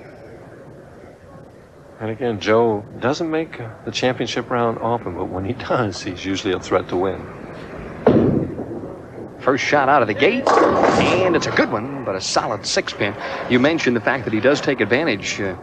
He won his first title, and he beat a Hall of Famer Johnny Petraglia in the Rolaids Open 206 to 200, so it's not easy to get to the telecast, and it's even tougher to beat a Hall of Famer. I think in that particular tournament, too, it was in St. Louis, Missouri. He doubled in the 10th frame to win that match. It was a clutch performance for him. And I was on the particular telecast he won the second time in Syracuse when he wound up beating Steve Cook, who had whipped me. Retired you that day. Mike, how did you ever win 14 titles and 3 Firestones? Every time we chat about your career, it's always, well, this guy beat me here and this guy beat me there. I wonder myself sometimes. Ernie Schlegel, after some clutch bowling in game number 2, will open up for the team of Schlegel and Miller. Well, Miller's going to have to finish in the 10th frame here. The strategy between Gant and Salvemini is to make Miller finish. They saw what Schlegel did. And interesting, he starts it off with a solid 10, but he didn't lead. That was a better shot than when he threw the first one in the 10th the last game, but this one didn't strike, and that other one did. So again, it's not necessarily how well you throw it, it's how many fall down. In the long run, they count them all up and mark them down. That's certainly true. Tommy Hudson used to say that they didn't pay for looks out here, they paid for results. At the 10-pin. Spare that Ernie very, very seldom misses. You're right about his attire this evening. Very conservative for Ernie Schlegel. Very conservative. But the thing is that they wanted both partners to look somewhat similar. And Hugh said he wouldn't wear the sequins, right? Well, he didn't. No, I don't think they have one that would fit him. So. Well, Ernie's lovely wife, Catherine, not on hand here this evening, but if she was, I'm sure she'd have something for him to wear. Right through the heart, leaves the 2-4. Looked like just a lapse in concentration. Again, the break between games. And sometimes it's hard to get your thoughts back together, your composure back together. Avoided the split. Hugh Miller, 8 years now a member of the PBA with 4 titles. Won the Quaker State Open twice. It's been a favorite tournament of his.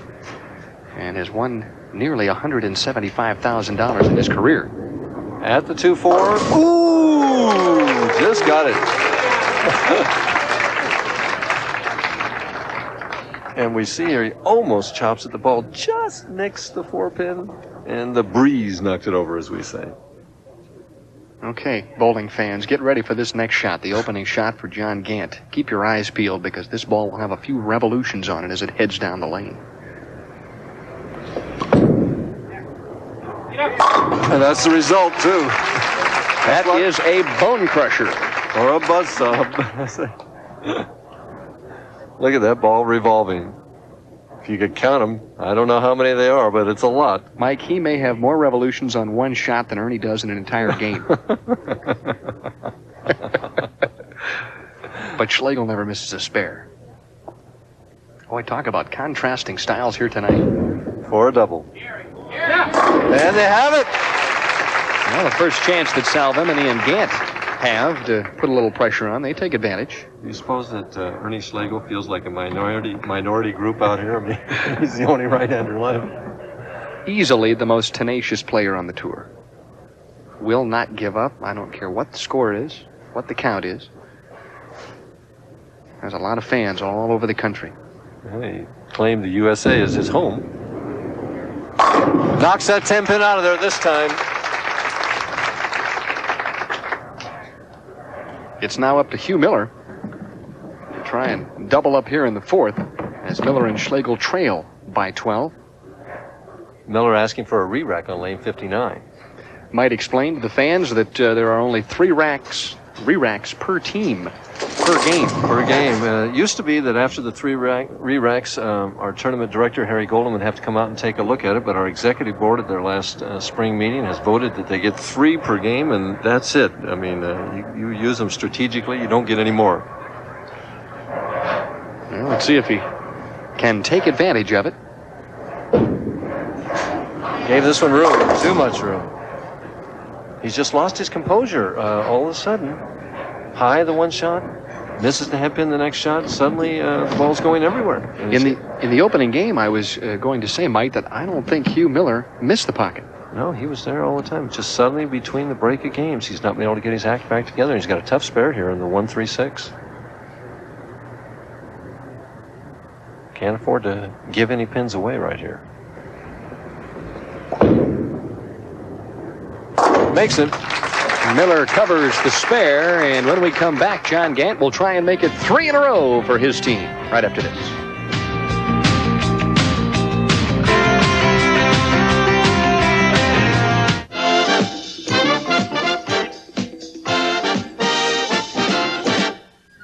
The dictionary says a referee is the final authority in administering a game. Coaches say a referee is, well, you know what coaches say. But pity the poor referee. It's a hard day's work. But how hard? The Manville Challenge? How many times does the whistle blow on the average during an NBA game? 50, 75, or 100? You've heard about the people of Manville and their goal to be America's best supplier. Best supplier of what? Good question. Best supplier of products like extremely efficient industrial lighting fixtures and highly advanced insulation for some very special applications. Packaging, too. All kinds of wrappers and cartons and carriers. 21,000 people with one goal. To be America's best supplier of products like these. That's Manville.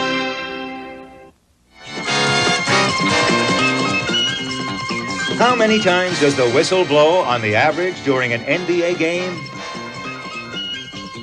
50? No way. 75? Closer. 100? Right. 100 times a game the whistle blows. And 100 times, well, at least 75, someone insists the ref is wrong.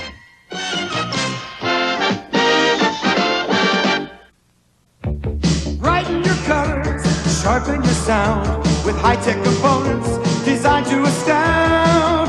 Fine-tune your life with Emerson. Amazing new features, the ultimate prize. Step into the future, we'll open your eyes. Fine-tune your life. Fine-tune your life. Emerson feels so right. Emerson, fine-tune your life. Introducing Kodacolor VRG, film that captures the color of power.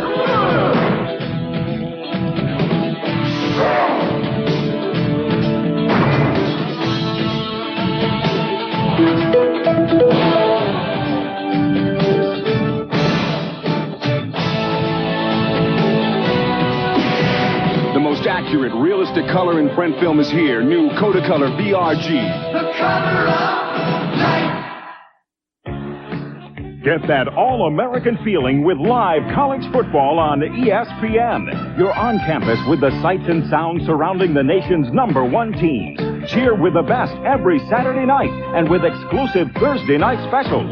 Live college football on ESPN for that all-American feeling. See Miami, the top-ranked team in preseason polls, take on South Carolina in ESPN's live CFA season premiere. Saturday, August 30th at 8 Eastern. Back here at the Showboat Lanes, and there's Joe's lovely wife, Pam Salvemini, looking up the score, counting up the score, and she knows that her husband's team is ahead right now and can increase that lead with one more strike here by Gant.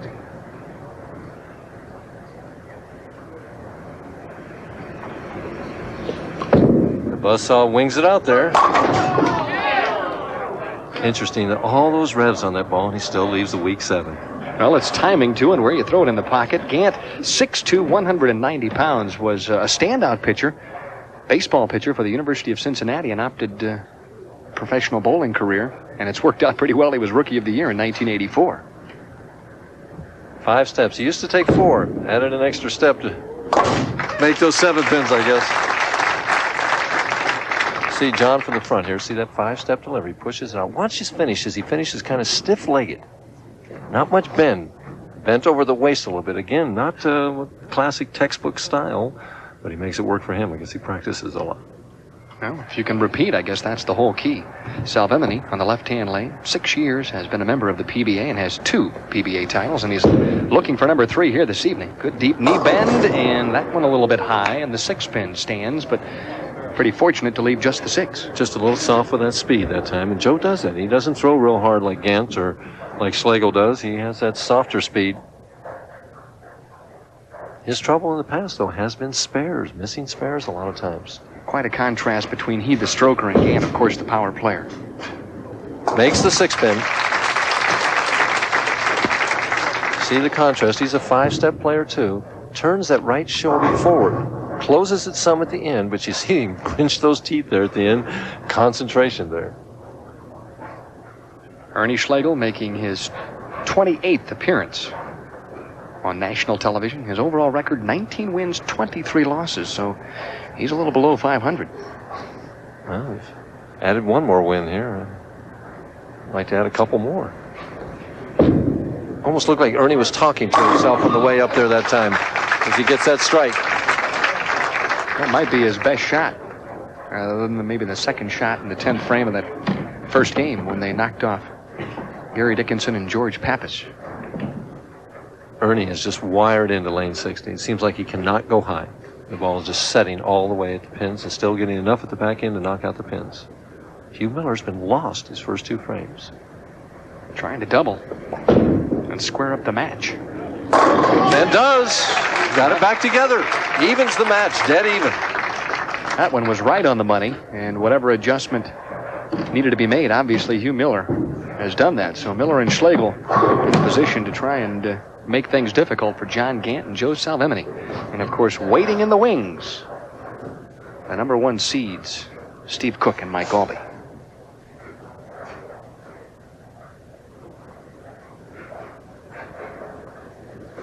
Sixth frame. Ooh, boy, is that pretty to watch. You know what's great about that shot is the way the pins sort of reel off and spin. They're going straight back into the pit, but they're rotating as they head to that black pit. Let's watch the pins as this monster ball enters the 1-2 pocket here. Let's see if we can see that rotation. Watch the head pin here. It spins. Oh, yeah, there's that 2 pin just spinning as it went back off. Mike, that ball even rotates in slow motion to take the lead. And they do. Right back, Gant and Salvemini. They answer with a double of their own, and we'll be back with the conclusion of this match right after this timeout.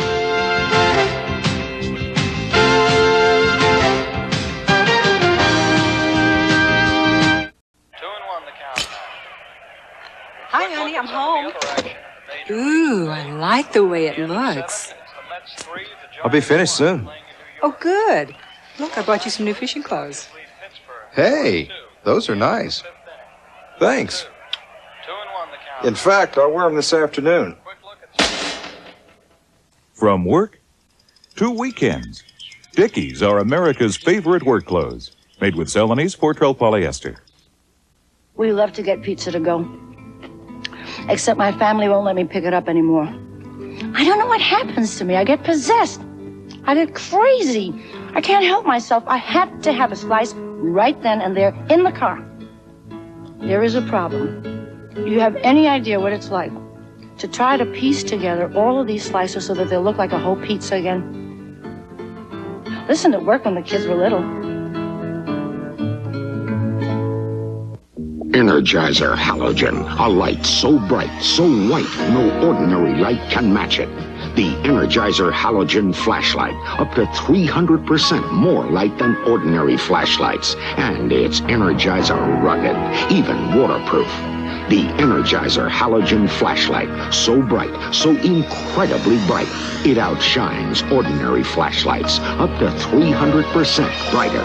From Energizer. All the right parts in all the right places. Napa's putting smiles on American faces. Turn to the Napa sign, where auto repair experts install parts for import and domestic vehicles. Parts backed by the Napa National Warranty Program, where brake shocks and mufflers are guaranteed for as long as you own your car, where car care pros do the job right. Look for the garage or service outlet with the Napa sign of quality. All the right parts in all the right places. Napa. The caravan, a traditional journey, unmerciful as the desert sun. Ah, but now there's the revolutionary Dodge Caravan. With room for heavy burdens or up to 8 people.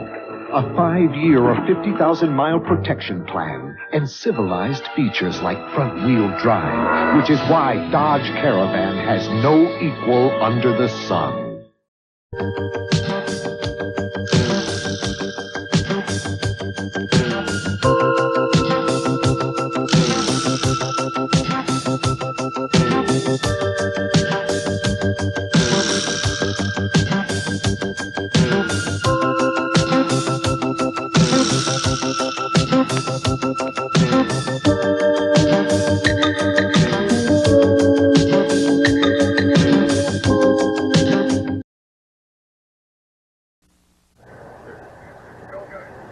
Ernie Schlegel, 21,000, just a fraction better thus far this year. Had a bit of an off year in 85, great year in 84, probably his best ever when he won twice and won better than 60,000. Wonder what kind of a prize fighter he'd have been. It surprises me he took up bowling rather than fighting, the way he likes to get out there and get after people. He was going through exercises, stretching, everything in between during the commercial break. Trying to keep himself loose and keep that concentration sharp. One of the unique players on the PBA Tour. He's his own personality. He's unique in meetings, too. For 3, knocks that 10-pin out of there. You see that ball is actually falling back. It's setting all the way and still has enough power to knock out the 8-10. It's almost like the days of Coco Johnson or Don McCune with that fallback shot. Watch it, watch it. It is falling back. It's hardly rotating, a little bit, but just enough. Boy, the 5-8-10 were the last ones down, but they went down. Now Hugh Miller will try and make it 4 in a row to take the lead for the first time in the match. Strikes in the 5th, the 6th, the 7th, and hopefully in the 8th. He's light, comes up. Oh, boy, did that ball finish. It was funny, I had a chance to chat with Hugh earlier today and ask him about Ernie, but let's take a look at the replay Look first. at it, just finished so hard in the last 10 feet there. And he's gotten himself squared away and found out whatever he was struggling with the first couple frames, and the last 2 had just been dead flush. I talked with Hugh earlier today. I said, what was it like bowling with Ernie? This is the 2nd year. He said, well, it's an experience, but he's a great player, and it's a lot of fun. To even the match. Couldn't respond. The baby split the 2-4, and he's in the position they have to make this. They have to make this split. They're down by 12 pins if he makes it. If he misses it, they go down to the 20s.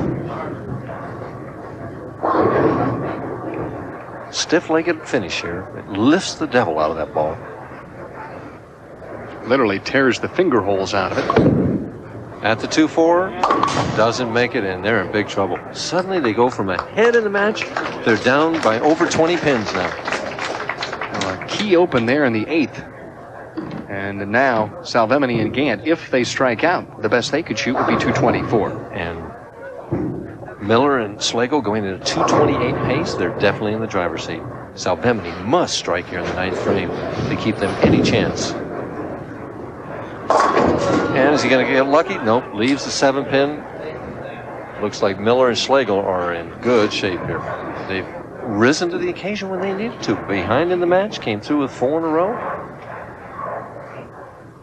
All being cooked better have their strike clothes on. I have a feeling they will. They've been striking all week here at the Showboat. Salvemini, nice conversion of the 7-pin. Shakes his head a little bit, obviously disappointed. And Miller and Schlegel now lead by 24, and they're working on a 4-bagger. One here in the 9th frame with just about the icing on the cake. The best Salvemini can get is 214. They have to hope that Miller and Schlegel would open here and they could strike out in the 10th. Miller and Schlegel working on a possible 258. That's a bunch. Especially as tough as the carry's been that we've seen today.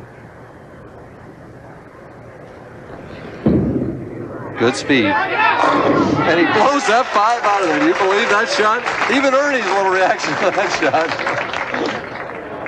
shot. Watch it. The ball is fading. It will just nick the 5-pin. Watch. Just get it, but just enough. Well, that's better than the first shot in the 10th against Dickinson and Pappas. And, I'm going to run, take it all the way down to the end of the Showboat. And he'll jog it right back home, but it's a strike, and that's all that counts.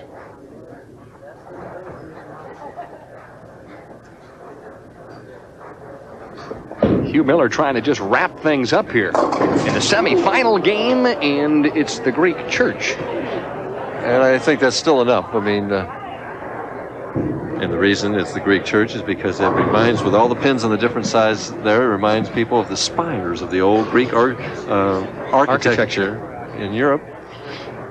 And they're adding up the score here, but I think he needs one of them.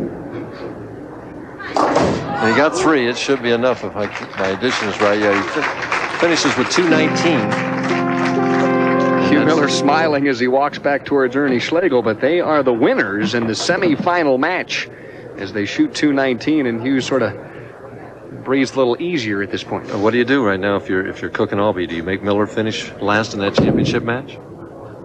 I think the way Ernie is bowling right now, I think I would obviously put the pressure on Hugh Miller. He has bowled pretty well, but Ernie has not missed the pocket. Yeah, Ernie's he's wired and I don't expect that he's going to miss it between here and the end of the next game. If it were me, I would make Miller finish the match. John Gant trying to finish things up. A strike here would give Salvemini and Gant a 203 game. But it will be Miller and Schlegel, the guys that played all the odds here this week with a left-hander and a right-hander, and they'll match up against the top seeds, Mike Albee and Steve Cook, a team that won this tournament last year from the top seed position. A slashing strike for Gant. The final, 219-203. Schlegel and Miller will advance into the title match here of the $130,000 Showboat PBA Doubles Classic, and they'll bowl for the title right after this.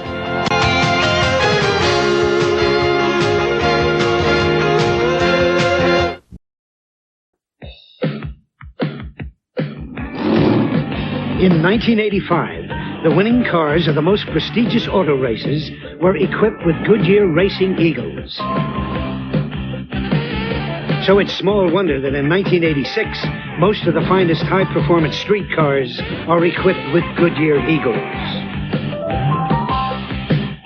You either have Goodyear Eagles, or you need them.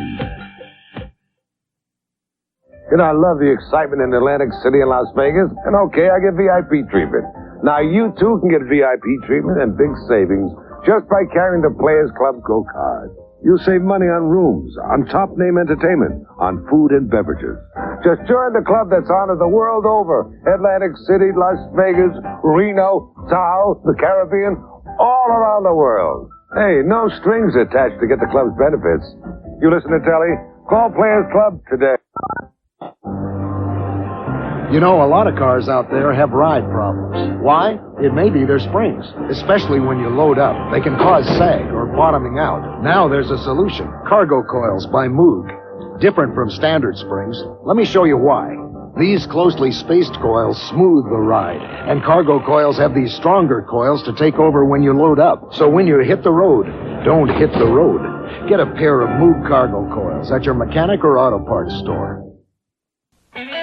Sunday, the world's top drivers take on one of Formula One's most difficult courses, live on ESPN. It's the Canadian Grand Prix, and the Montreal circuit is filled with twists and turns that test man and machine to the limit. The Canadian Grand Prix, live Sunday on ESPN. The U.S. Open begins Thursday on ESPN. Catch every unbelievable shot as it happens, live on ESPN. In the 8th frame action, John Gant got up trailing by 10 pins in the match, and a strike would have evened it up. He was on lane 60, and he threw the ball slightly high and left. I think I said at the time he left the 2-4, but I was in error there. He actually left the 2-7, the baby split for the left-hander, as we see the ball going high at the pocket. Right about here, it starts hooking too high. If he'd have struck there, he'd have evened the match. He'd left the 2-7, failed to convert the split, and that was, in my opinion, the turning point of the match, because they couldn't recover at that point. Been looking forward to that. Oh, yeah. Haven't seen Earl since I left the tour in '81, so it'll be a nice chance to chat with him and ask him how his golf game has improved. I know he's retired from the tour, probably bowls just a touch here and there, but I know his golf game is getting better and better, and I'm probably going to cost me a few shots when we do get out there, as Mike Albee and Steve Cook, the top seeds this week, are still getting a chance to loosen up a little bit and get ready, and I have a feeling that they're going to have to bowl pretty well here, Mike Durbin, to win this title. I do too. And speaking of Earl Anthony being retired and everything, and what his golf game is like, what his bowling game would be like, I'll tell you what, I'd be willing to bet right now that his bowling game would have been good enough that I'd have loved to have him as my partner in this tournament right here. Well, talking about a retirement, it gives us a moment to mention the fact that you, for all intents and purposes, have retired from touring full-time. You'll bowl the Firestone next year, but you're going to be working down in Fort Worth for Don Carter, the Don Carter chain, a brand new bowling center. The whole family will be down there, and that's got to be a great, well, I guess career change for you, something you can look forward to. Well, it is something to do. There is a life after the tour, life after bowling out here, and so this is an opportunity that I had, and we decided to take it. Handshake between the two teams that have survived here, and there's a bit of a slap as, boy, Steve Cook is really pumped up and wired to go here. Last year was very emotional. Final, as Steve Cook had been a couple of years without winning a title, and he wanted it desperately, and he struck in the 10th frame to clinch the title. But this time they've chosen to do, as we were talking about, that they're going to let Albee finish and make Miller finish in the 10th frame. First shot for the Cookie Monster, Steve Cook. Down on a knee, solid 7 right out of the gate. Wow. You heard Mike Albee say, good shot, Steve, and you can't throw it much better than that coming out of the gate. Looked pretty good to me, I'll tell you. Oh, my. A solid 7-pin. Steve Cook, 6'7", 240 pounds. I think that might be a little on the lean side. 29 years of age. I think that's about a 3-year-old stat there. Switches balls here at the 7-pin. And good results. So Steve Cook scratches his head, wondering just what he's going to have to do to strike on lane 59. Meanwhile, Ernie Schlegel, who has performed admirably on lane 60, I think is pretty well zeroed in on that right-hand lane. And what a contrast in styles. Between Cook and Schlegel here. Cook with that power delivery, the high backswing, sending the ball out, and it comes in, leaves a solid 7. Schlegel pointing it up toward the pocket, it falls back at the pocket, and he's carrying. Bowling's a great game. It's for all people. And for people of all sizes.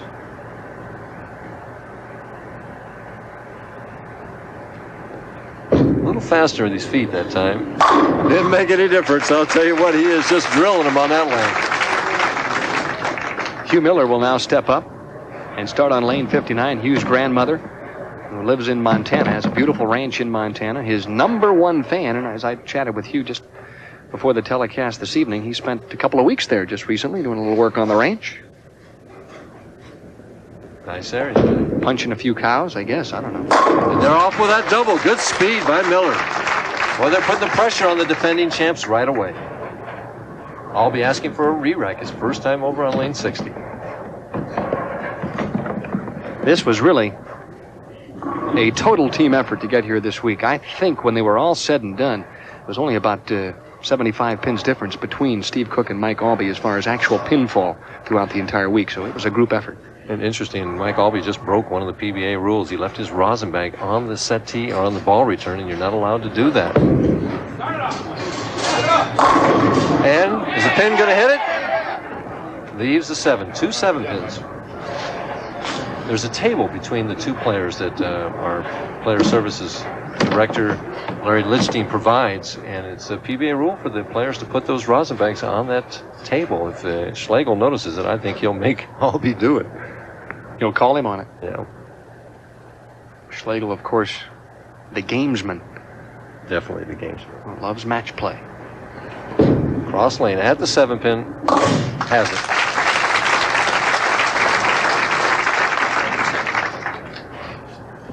Steve Cook, a winner at the Firestone Tournament of Champions, the most prestigious tournament in bowling. I wonder if Cook and Albee know what a handicap that they're operating under with me picking them here. Mm-hmm. I imagine they'll rise to the occasion. Trying for their first strike using a urethane bowling ball, as all the players are out here today. Come on, all of them, all of them. Albee yelling, all of them, all of them. Steve Cook yelling a few things on his own. Boy, check this reaction out here in the title match. The big guy starts looking left and realizes all along it's a good shot. There's the hand slap, and he had a few words for the 7-pin on lane 59. It says Marshall Holman's got nothing on me if he's making faces at those pins. Marshall's the master at that, though. I'll tell you what, if Schlegel throws this in the pocket, he's going to be a few lanes over, too, with fruit salad coming out. On his knees sliding in the opposite direction. Boy, this has just been some beautiful bowling here tonight by the pros. On a condition that's not that easy. And it's high. 3, 9, 10. And I think that was the pressure, Dan. I really do just think the situation there. Well, that is not an easy split to convert, Mike. How do you shoot that? It'll be interesting to see if he shoots it off of his strike target. It's one of my tips for next week. I recommend you shoot it off the strike target. He is going to shoot it from the left, from the extreme left. The reason it's tougher to make here is there's more deflection. The ball can deflect off that 3-pin. You make the 3-10 and miss the 9. He's throwing a backup ball at him. And only gets one of them. Boy, that was a poor effort, I think, and not a smart effort at that split. An unusual approach to try and convert the split.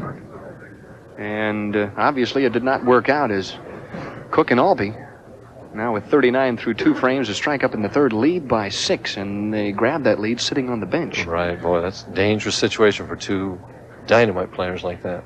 And they're talking it over right now as Hugh Miller throws his shot. And a beauty on the left-hand lane. That was a strike all the way down the lane on lane 59. A very tight match indeed. And we'll be back with the rest of this title match right after this message.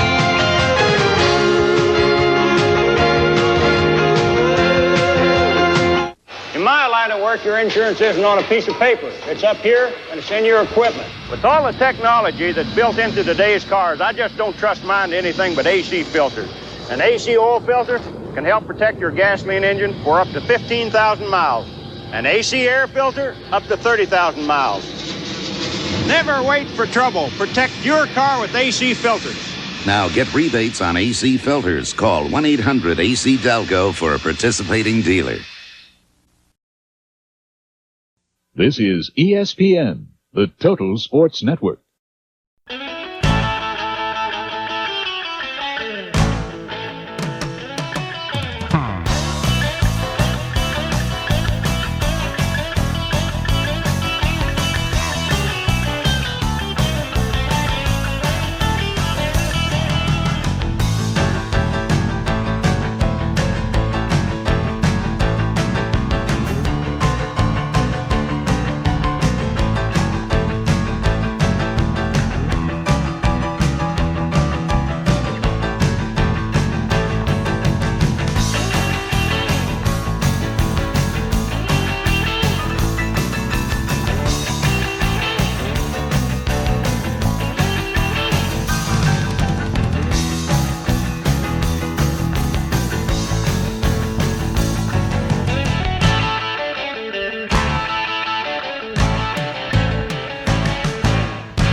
on ESPN beginning tomorrow. First and second round coverage of the 1986 U.S. Open Golf Championship from the Shinnecock Hills Country Club in Southampton, New York. Begins, of course, tomorrow, noon Eastern Daylight Time. Sevi Ballesteros is my pick, and I think maybe Tom Watson might be involved. Mike, how about you? There's a nice piece in the paper today about Bernard Longer. Ooh. What about Greg Norman? Well, Greg Norman, the leading money winner this year, has just been beating everybody, so... He's a good choice. Any of those guys. It's just so many guys out there, as there are out here anymore, that can win at any given time. Great coverage live on ESPN. Let's get back to bowling, though. Fourth frame shot, looking for a double. Watch it, Albie. If he strikes, he'll smack those hands. And he didn't. Cook was up. And he's saying something distracted him. I don't know whether it's the cameraman or what it is, but he's telling Harry Golden, whatever it was. It could have been a voice from the back, something, I don't know. But something definitely, Albie never says a word, usually. I think that's one of the keys to his success. He just goes out and bowls. He's the coolest under pressure. And he's been that way since he first won the PBA National right here at the Showboat Lanes when he was 19 years old. Remember who he beat? Yes, he beat Earl Anthony to win that at 19. Oh, my. I'll never forget that because that was one of the first tournaments I worked as the broadcast director for the PBA, and Mike was, what, 19, 20 then? Yeah, I can remember I had my son out for that tournament, and we were watching Mike and qualifying, and my son asked me, he says, well, what do you think of this kid? And I said, well, he doesn't look bad, you know, he looked pretty good. Yeah, when you beat Earl Anthony for a national title, you are doing something right. Steve Cook, he in the fifth.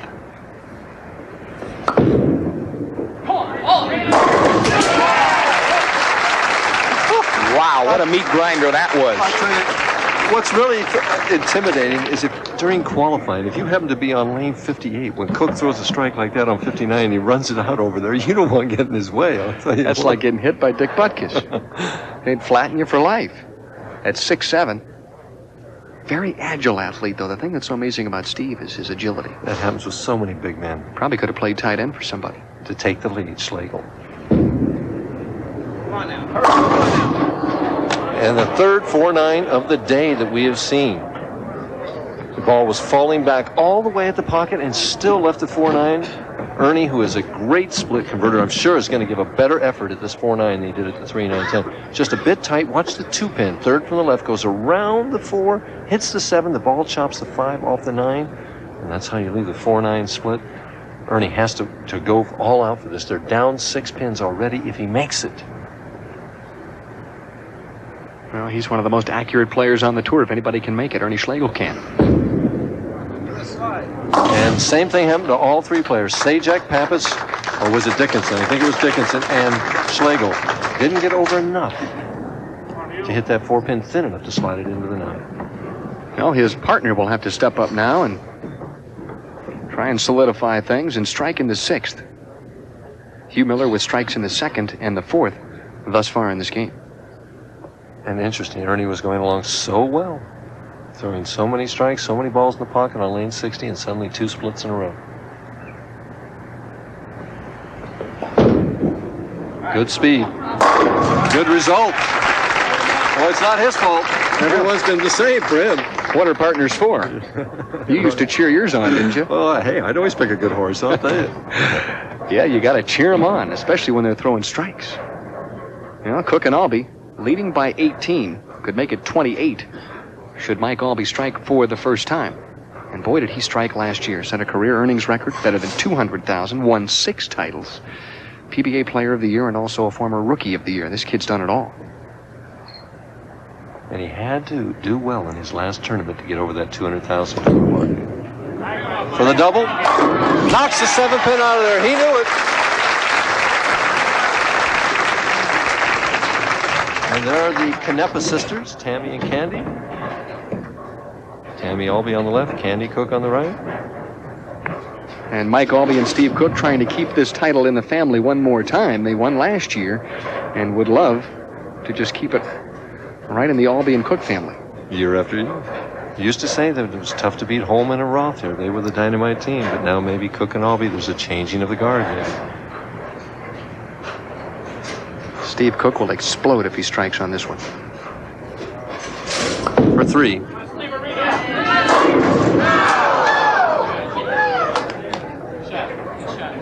Cook reminds me of Billy Whaley. Years ago, Whaley used to run out those strikes like that, you know, and Cook gets them moving when he... Billy Whaley. My favorite two sayings were, you don't go hunting bear with a switch, and he better catch lightning in a bottle if he expects to win this one. Don't you remember that? Yeah. Whaley was great. Great color commentator. Great bowler, for that matter. Cook will try and convert the 7. Changes balls to the plastic ball. And no problem. Well, the top seeds with a very steady performance thus far. They're not giving much away. They've had one double in the 5th and the 6th. They lead now by 27.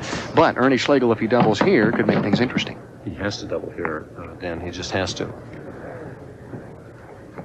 He's risen to every occasion, though. He rose to the occasion against Pappas and Dickinson. He did it in the last match against Salvemini and Gant. And he must do it right now in the 7th frame against Cook and Albee.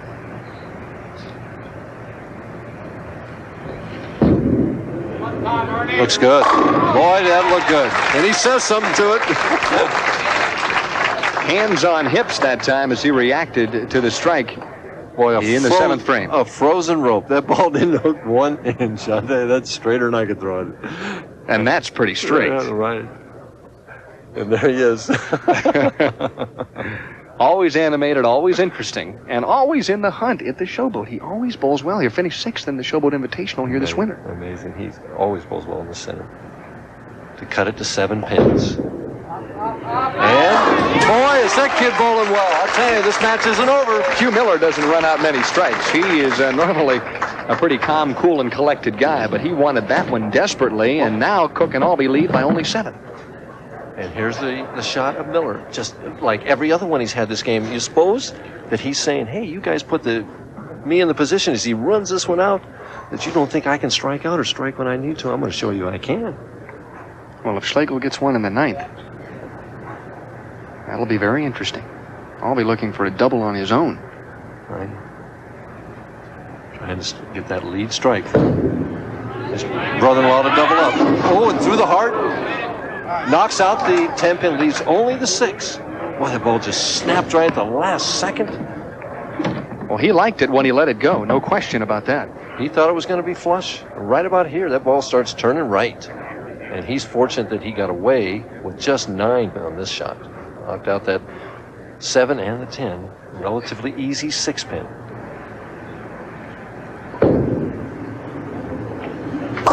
Suddenly, the complexion of this match has turned around. Well, a possible 231 for Miller and Schlegel should they take this one off the sheet. Meanwhile, 227 would be the best that Cook and Albee could come up with if they threw 4 consecutive strikes. And that's the first time that Cook and Albee have been out of the 1-2 pocket. Every other shot, they left a 7-pin. They went high there. Could be they were feeling a little of the pressure that Miller and Schlegel applied. Well, this match has gone back and forth ever since the opening frame. 6 pins difference. Cook and Albee still in the lead. 9th frame action.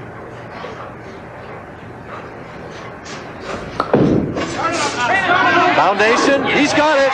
They're still alive. Cook is finished. It's up to his brother-in-law now. Well, that's the best you can do. A flush hit in the 9th frame to set up the 10th for Albee. And watch. This is all 10 pins in the pit. Watch the ball. See how it just keeps rolling? Almost left. That one may never come back. That's probably at the back of the building somewhere as Steve Cook calls it back home and strikes. I'd like to have to feed that guy every night. Huh? If you were late with dinner, you'd be in trouble, wouldn't you? Oh, he's mild-mannered off the lane. What a great guy. Well, Schlegel is just going to have to take care of business here in the 9th. To take the lead. And if they go all the way, they can shut out Cook and Albee. Oh, boy, was that a great shot. And he points that finger at Miller and says, come on, let's get him. Oh, my goodness. Ernie Schlegel would take you out back and wrestle you for the title if he had to. Oh, I love it, I'll tell you. Just dead flush. He turned around to Miller and just pointed and says, come on, it's your turn now. That was to take the lead. They're up by 4. And to see if the strategy from Cook and Albee paid off. This is what they wanted, for Miller to have to strike. Very little time. And a 6-8! I don't believe it. Ernie Schlegel pounded his chair, jumped straight up in the air, and Hugh Miller is beside himself right now. We've seen 3 4-9s by right-handers and now a 6-8 by left-hander. The lead is still 2 pins by Schlegel and Miller if he converts this split. He is figuring out what happens if I don't make it. He's trying to add up that score now, but he has to go for this. There is no doubt. He has to go for this split. There are some sweaty palms here at the Showboat Bowling Center, including yours and mine. And Ernie sneaks over. He wants a closer look. He wants to see if his partner has a chance to make it. He's going all out for it. Oh, my, how much closer could you get? Miller and Schlegel get a fine round of applause, but they'll have to step down with a 195 game. And what's that set up in the 10th frame for Cook and Albee? Albee needs a mark. If Albee would get 9 out, I think we'd wind up with a tie. Well, what are partners for? And look at the eyes there of Ernie Schlegel. Ew, just didn't quite get it done. And Ernie is going to remember that shot for many years to come. He needs a mark. If he would open in the 10th frame or get 9 out, we would have a tie. Less than 9, they could lose. So it's not over. But this is the man I'd want throwing the strike for me right now.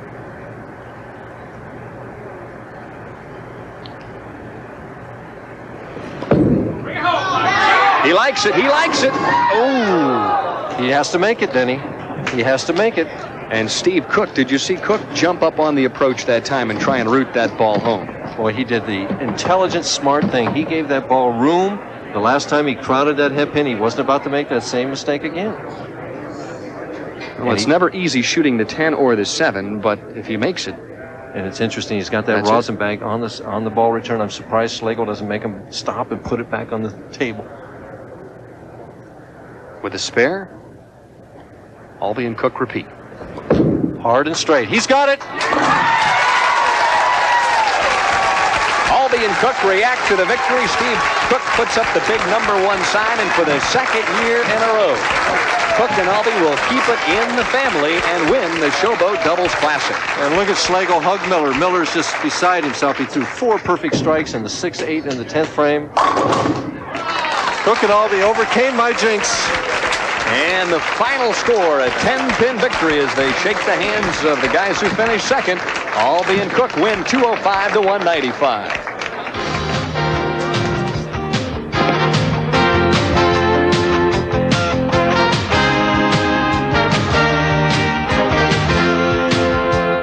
You know, I'm single, and a lot of people assume that means I can't cook. And it's just not true. A lot of times I'll invite a woman over to my house, make her dinner, and they don't seem to like oatmeal, and they'll leave. But I haven't had that trouble since I discovered pan pizza. I'll pick one up, take it home. Women love it. I can fill 10, 15 tables a night at my place now. Next week I'm putting in video games. You think that's too much? Father's Day. It's coming. And the savings are here now inside True Value Hardware Store's new Father's Day circular.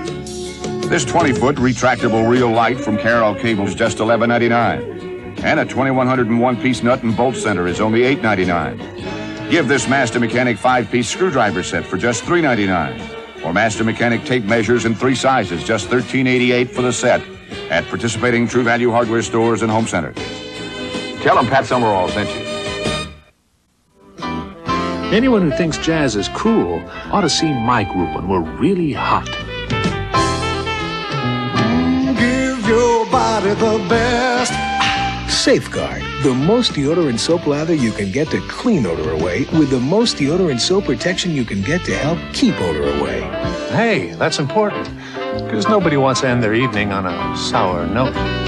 Give your body the best with Safeguard. When people work, chances are they're wearing Dickies. It's the best-selling work set in America. And if you need coveralls, overalls, work gloves, socks, or shirts, footwear, headgear, underwear, or outerwear, they all have Dickies horseshoe label. Dickies are America's favorite work clothes. But who says you have to work in them? Dickies, made with Celanese Fortrell polyester. This is ESPN, the Total Sports Network.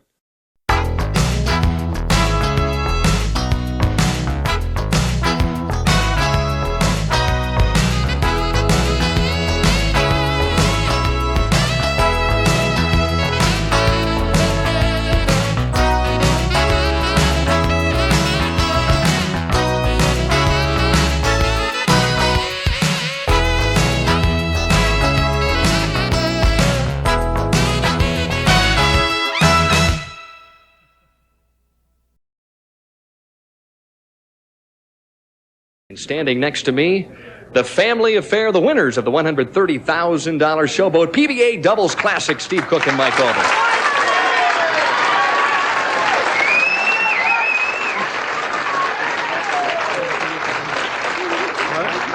Now, I know this is never going to get boring coming back and winning this tournament, and hopefully you'll get a chance to do it next year. The guy standing just to my left, Jack Cook, the manager of the Showboat Bowling Center, comes in with a pair of look-alike trophies and a presentation for our champions here this evening.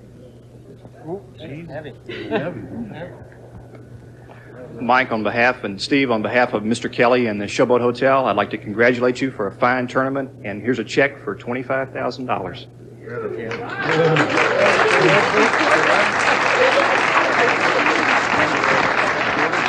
$25,000. That means $12,500 each. And I noticed that the two ladies ended up with the checks, Candy and Tammy. Kind of nice to watch these guys win, isn't it? Yes, we wanted quarters here. not dollars. We wanted quarters. Yeah, you can't put those checks in the slot machines. And to my left, of course, Mike Durbin going to step in. Mike, do you have any questions for our champions here at the Showboat? Well, I just want to congratulate them. It was a tremendous game, a tremendous finish. You guys didn't know you were operating under a handicap. I picked you, and you still won. Just one quick question, Mike. What were your thoughts when you know you needed that mark in the 10th frame? Well, I would have much rather had a strike, obviously, and especially when I leave the 7-pin. I really don't like to shoot those. And, I missed a couple back in 1981 in Paris to lose the title, and I knew for once now the monkey's off my back. I got one to win a title, so but it's great to defend here in Las Vegas, and I think we're a team to be reckoned with for a long time. I was saying that. It used to be Holman and Roth that we looked out for. Now it's Cook and Albee. Congratulations. You guys were great. I have a question for Steve Cook. Steve, just what were you whispering at those 7 pins on lane 59? Or should you not say? I probably shouldn't say. But I just try to throw them and see if they fall over. And if they don't, I get angry. So who knows? Did you and Mike feel any more pressure coming into the tournament this year as the defending champions?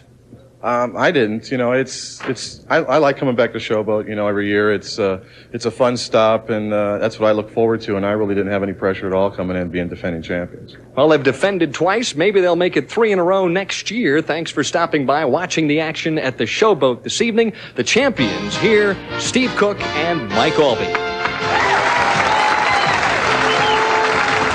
Tonight's telecast has been brought to you by Dickies. They're America's favorite work clothes, but who says you have to work in them? The more you've got to do, the more you need True Value Hardware stores. We've got what it takes. By Safeguard, the combination of unbeatable deodorant soap protection and a rich, thick leather.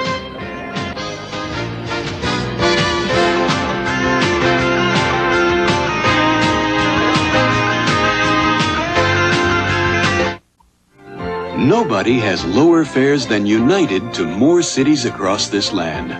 North to south, east to west, only United has low fares to all 50 states. You're not just flying, you're flying the friendly skies. Let's take a look at what will be happening down the road next week. The $125,000 Kessler Open live next Wednesday night, 9 p.m. Eastern Daylight Time, 6 p.m. of course Pacific Daylight Time. And we go on there to Seattle for the $120,000 Firebolt Open, live Wednesday, June 25th, again at 9 and 6.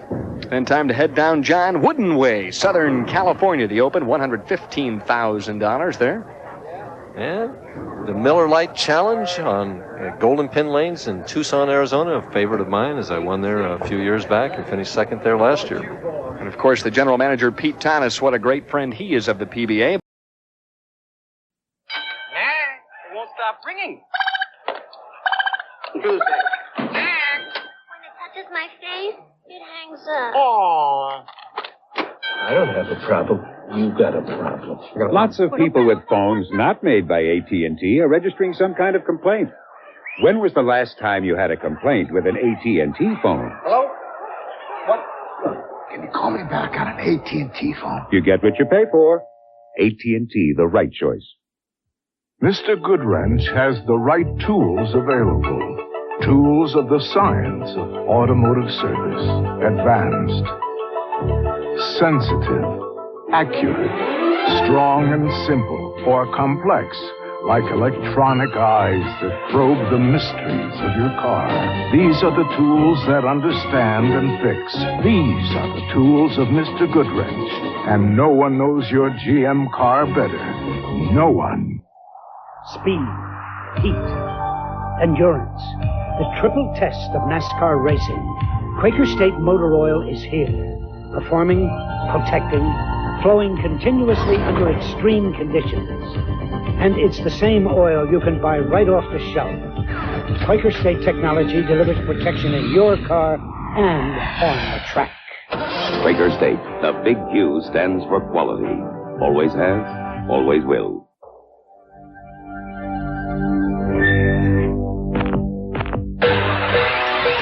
Expressway to your heart. Expressway to your heart. Dodge Daytona Turbo Z. It'll be an Expressway to your heart. Financing as low as $5,500 or $400 to $1,500 cash on selected Dodge cars in stock. Just hear the stock cars rolling down that high bank track. Better keep your eye on number 5, cause he ain't looking back. That's Levi Garrett coming through. Taste that flavor coming through for you. Time after time, the quality comes through. That's why Levi Garrett is the brand I'm proud to choose. Levi Garrett. When that first warning itch of athlete's foot strikes, you want to stop that itch in seconds. Not even the leading remedy says it can do that. But Absorbine Jr. can. Absorbine Jr. also kills athlete's foot fungus on contact. So when that first warning itch of athlete's foot strikes, why wait 24 hours for relief when Absorbine Jr. can stop that itch in seconds? Absorbine Jr. can do that. It really can. Fixing this water damage will cost $1,200. Could I have prevented it? You could with Thompson's Water Seal. This water damage is going to run $750. What would have stopped it? Prevent water damage with Thompson's Water Seal. Simply brush Thompson's on wood, brick, or concrete, and it penetrates to form a barrier water can't get past, even when driven by 98-mile-per-hour winds. This time, I'm going to protect my new deck with Thompson's Water Seal. A great defense against repair expense. If you think physical fitness can help you get ahead in business, subscribe to the Wall Street Journal and see what mental fitness can do. Call 800-372-3000 for this special introductory offer. 13 weeks for just $29.50 with a money-back guarantee. 13 weeks, $29.50. Phone 800-372-3000 now for the Wall Street Journal.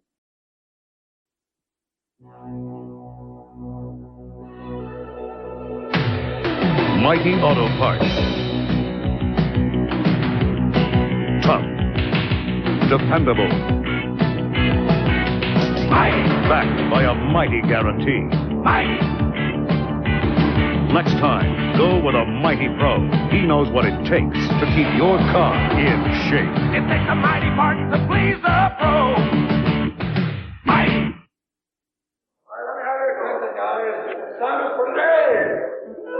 This buzz for all that you do. Like many before, you came here asking for just one thing. A chance. Sadowski. Shibowski. What is pronounced Shibowski? You're here to make a new start, but starting out's the hard part. Whatever the test, you give it your best. You'll show you got the heart, 'cause you make America work, and this buzz for you. Here's to you, Beechwood Age, for that clean, crisp taste that makes Budweiser the king of beers. Hey, Sid. You make America work, and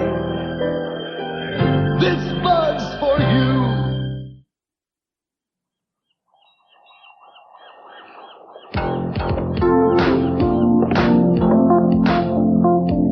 Are you ready?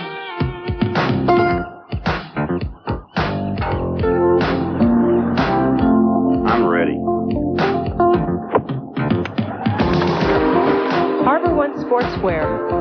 It's ready for you. Harbor One. To win the 1986 Daytona 500, Jeff Bodine relied on the same Exxon motor oil you can buy in stores. Exxon Uniflow for fuel savings and top protection. Protection against grinding friction. Protection against searing engine heat. Give your car the same protection as the Daytona 500 champion. Exxon Uniflow 10W30 motor oil. Don't drink and drive. A public service message from ESPN.